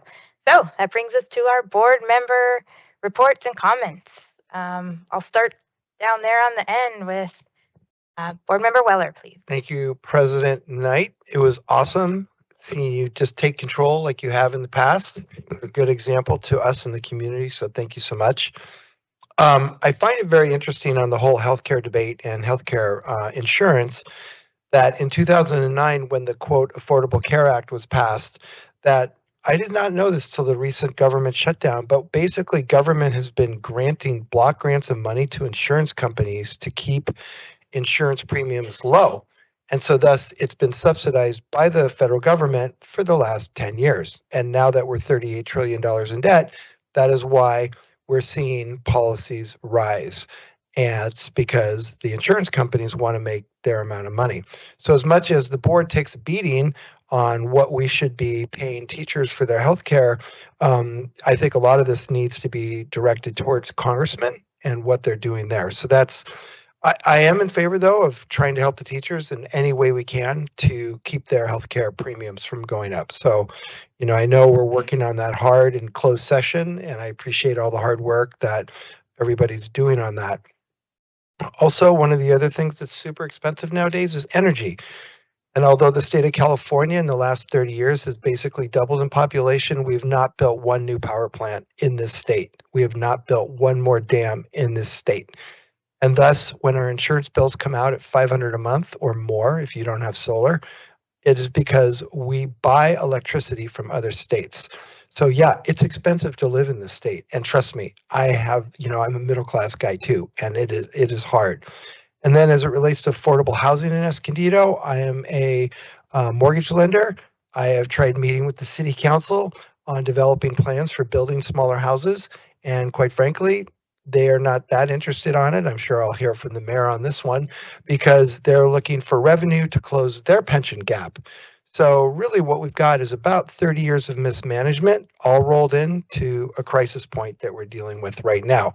But we are very sensitive to the teachers' need to pay for groceries and things like that. But a lot of it starts at the federal level because we just spent too much money over the last 50 years and we've depreciated the dollar, so it's just worth less. With that said, I continue to be a proud member of this board and thank you for all your work on this, all of you. Thank you. Thank you. Board member Durney. Thank you. I'd like to start off by just explaining my emotional beginning of the meeting here. My wife and I supported an organization called Carols by Candlelight for about 20 years. She ended up running the silent auction that generated revenue, and she generated about $300,000 that was donated to Rady Children's Hospital.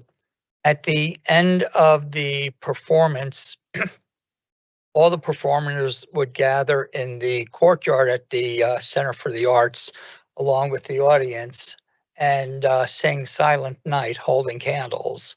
It was always a very moving experience. And when I heard Silent Night by the choir today, I just lost it. So thank you for delaying the meeting. I really do appreciate that. By the way, for those who haven't heard, I lost my wife about it just over a year ago, and that's why it's hitting me. Now on to more report. I celebrated my birthday over at Orange Glen, over at Patriot Cafe. I was surprised it was a 10-year celebration for them. I thought it was my birthday party, but it was great. And I loved being there once again.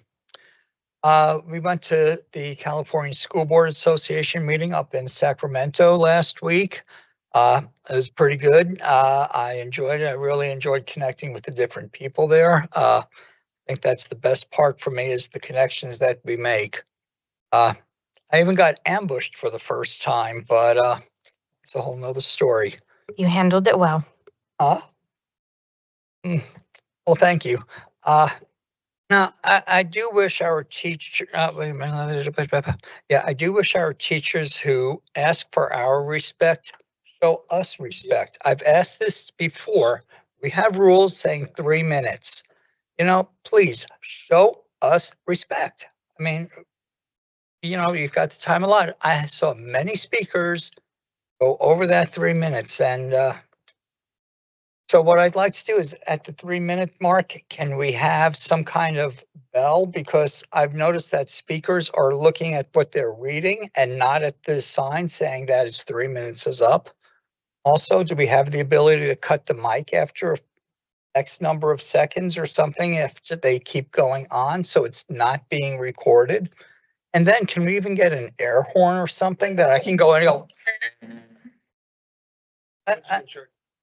Thank you. I appreciate that. But, I'd love to just get a little bit of civility here with that and, stay with, please do that.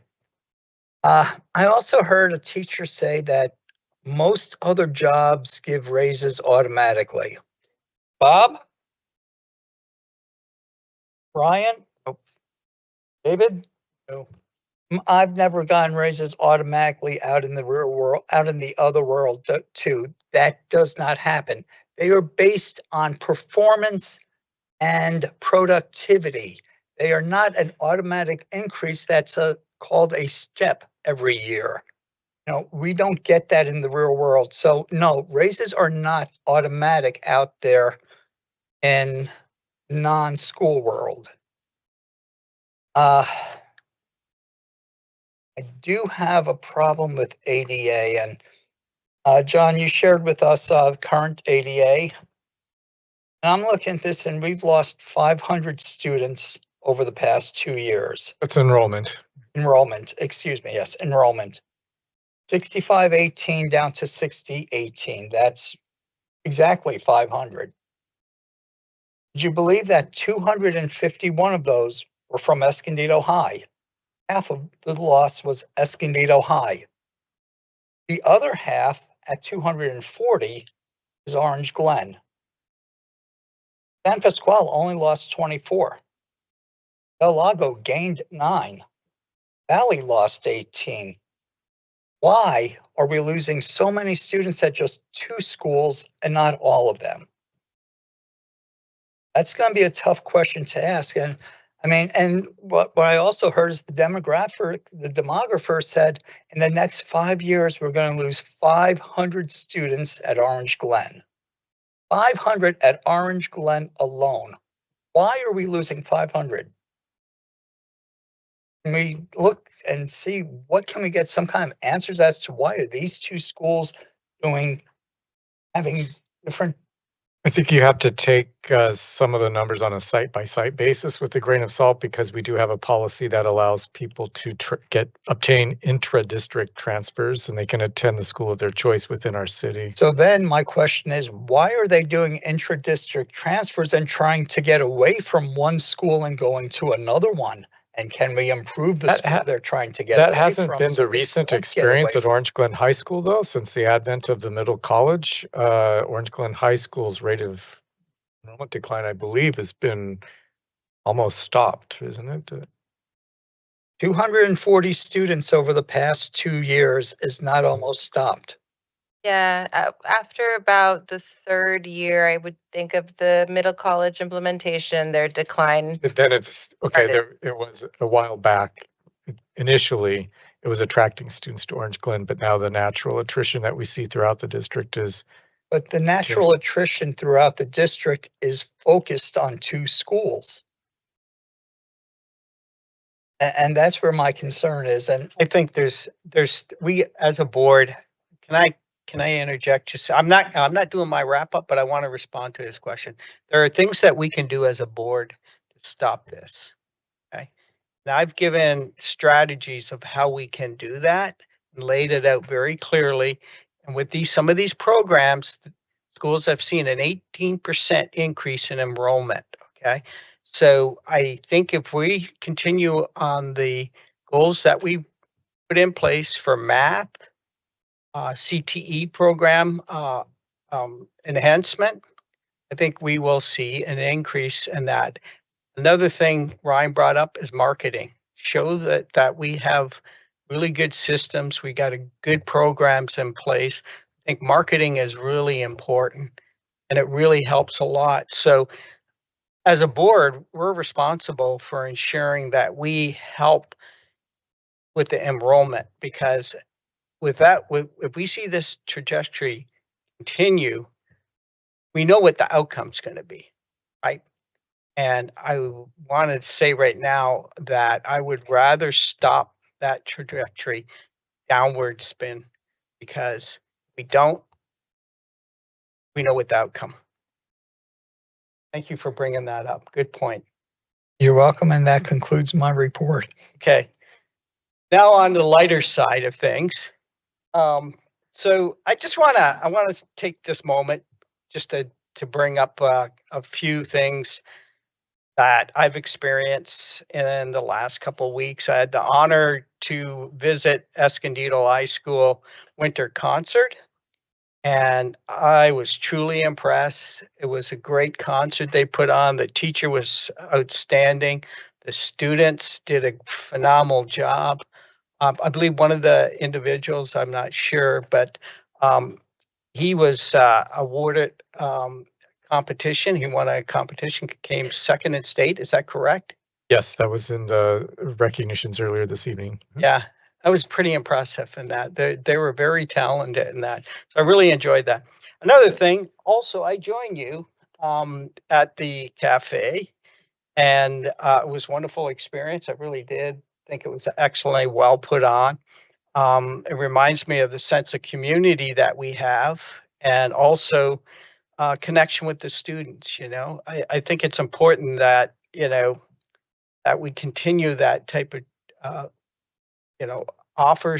course offered to the students, and that, because I've never, when I was in OMAC, I think we used to call it OMAC, we didn't have such spectacular, excellent food prepared. I mean, it was like peanut butter and jam sandwiches, right? And that, so this, I was very impressed with the decor. I was very impressed with the food, very talented individuals. Also, just want to say, as we move through the holidays, I want to extend my sincere appreciation to our teachers, students, staff, and the team that keeps our lights on in school and everything running. We're very appreciative of you guys, and that you do a phenomenal job. Our cabinet board, families, and I wish everybody peace and good health and a restful season ahead. That's it for me. On my side of things, I've got a few items for today. One of which is and I know this is not a discussion opportunity here, but I don't see the need to have the conversation about the administrative regulations in this meeting and by the board. Our role of the board is to set board policy. It's not to set the administrative, I guess, protocols and processes for the staff. If we're concerned about something, then we, as a board, should put it in the board policy. But by having control of the policy as well as the ARs, we're telling them what to do and how to do it. And I don't think we need to be involved in that. If there's something that we should are concerned about, then let's put it in the board policy and let the staff do their thing. But by getting involved into the weeds, I don't think that does any benefit for us. It makes it more complicated for the staff. And like I said, if we care about it, let's put it in the board policy. So that would be my my proposal, shall we say, is to get out of the weeds, because that's not a place that we need to be there. And it just literally doubles all the stuff that we need to go through and read. So that'll be my, I don't know what if anybody agrees on having that conversation later or not. But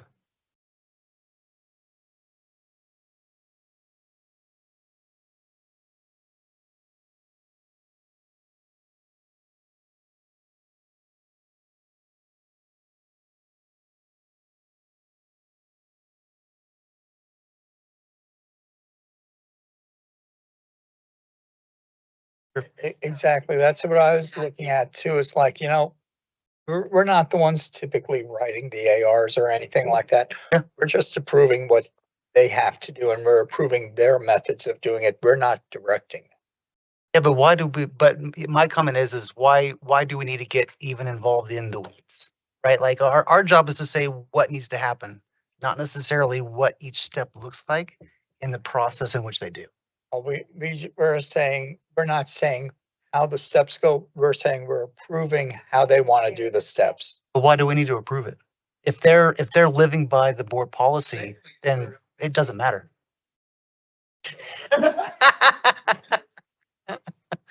So that's a comment I have. I can, you don't mind my interjecting here. I have been told by legal counsel that the norm throughout the state is that boards don't approve the administrative regulation. We're in the minority, according to lawyers I've talked to. Sounds good to me. Mhm. All right, we can move on because again, we're not supposed to discuss it, but that is one item that I'd like to at least put on the table for a future conversation. Number two, I love that there's welding classes that have begun. I have fond memories of welding in my welding classes in college. So that is a hard skill to develop. Important one too. What's that? Very important too. Yeah. Number three is, I loved Principal Santos' presentation today. One thing that I feel like keeps coming to mind in my side is the general direction of the district and all of the different sites, meaning that we have a mission and vision. Orange Glen has a mission and vision. Escondido has a mission and vision.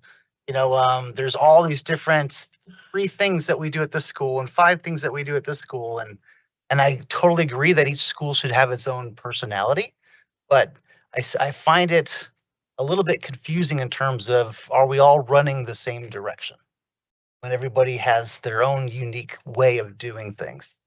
And so that's just one, I guess, concern I have, just to make sure that we are all running the same direction. I know not that that we have to do it this way, but I know the elementary district, they have the same 5 colored signs on each one of their sites, right? So there's no denying that they're all running in the same direction. So it'd be nice to make sure and confirm that we are, as a district and all the sites, kind of, in a sense, running that same direction. And lastly, last night I was we'll call it the first responder, shall we say, to a poor 14-year-old who got hit on his e-bike last night. It was kind of nasty. And so one question I have is, is there an AR in terms of making sure that any students that bring their bikes or skateboards or whatever are marked properly, shall we say? Reflectors, lights, that type of stuff. I don't see a lot of bikes on our campuses. Lights and reflectors on the skateboard.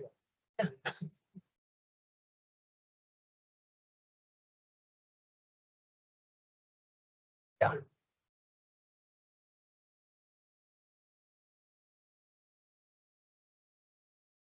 As a kid. Oh, like this.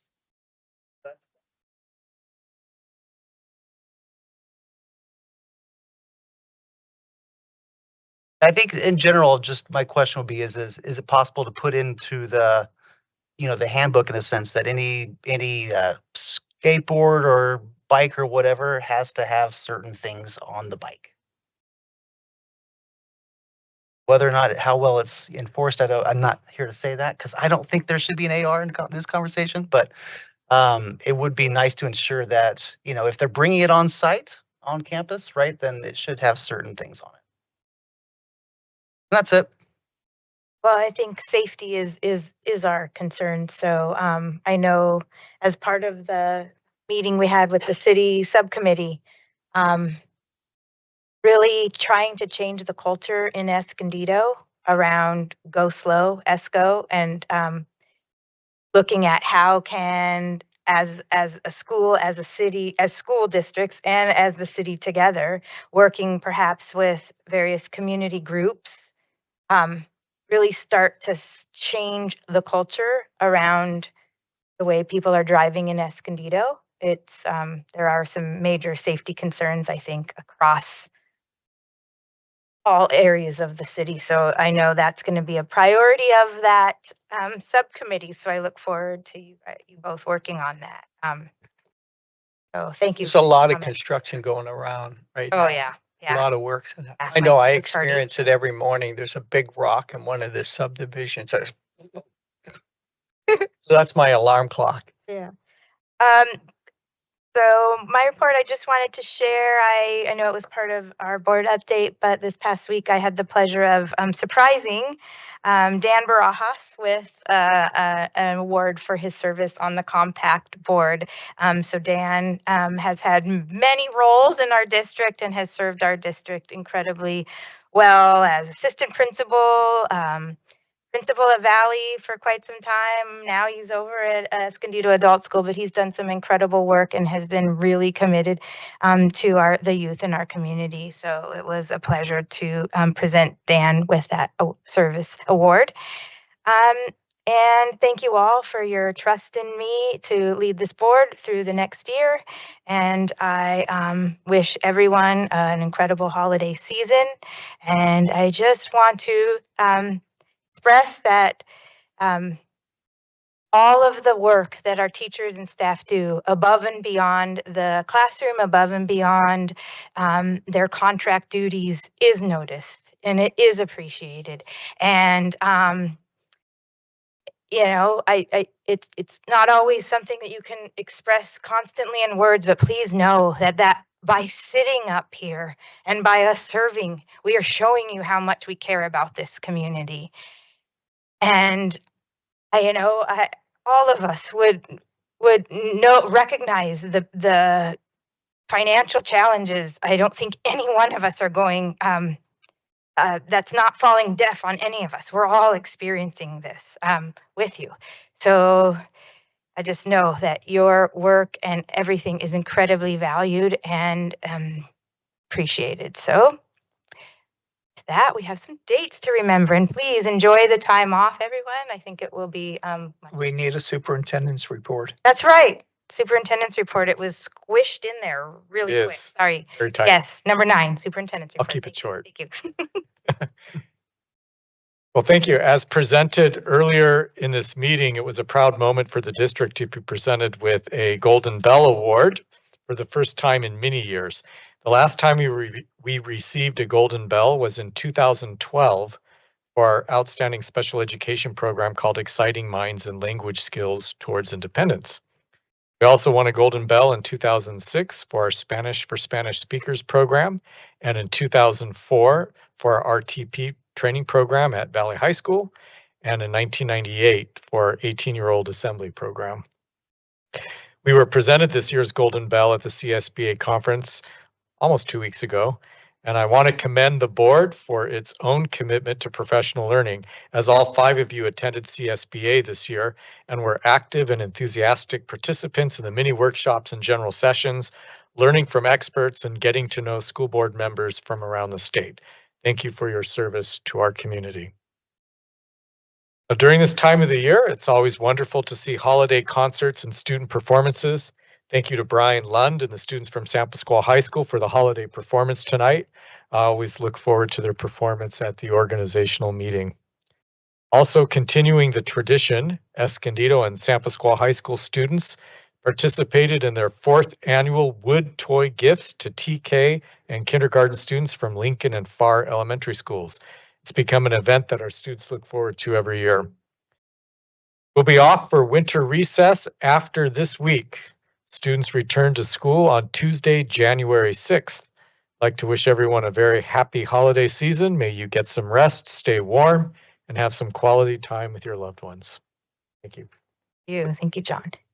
So some dates to remember. December 19th is the end of the grading period. That's this week.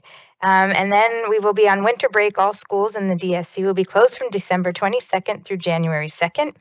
Non-student day on January 5th. And the January 13th will be the next regular meeting of the Board of Education. Is that the end of the list? We also have J, but we don't have any remaining public comments for non-agendized items, so we will return to closed session, and if there is any action taken in closed session, we will come out to report. There's on no it. anticipated action to be taken, but we will nonetheless come out and close out. officially close out when that happens, but there will no doubt be nothing to report. So please go home and enjoy your evening. Thank you all for still being here. Hey, thank you, everyone. Happy holidays to you all. Take care.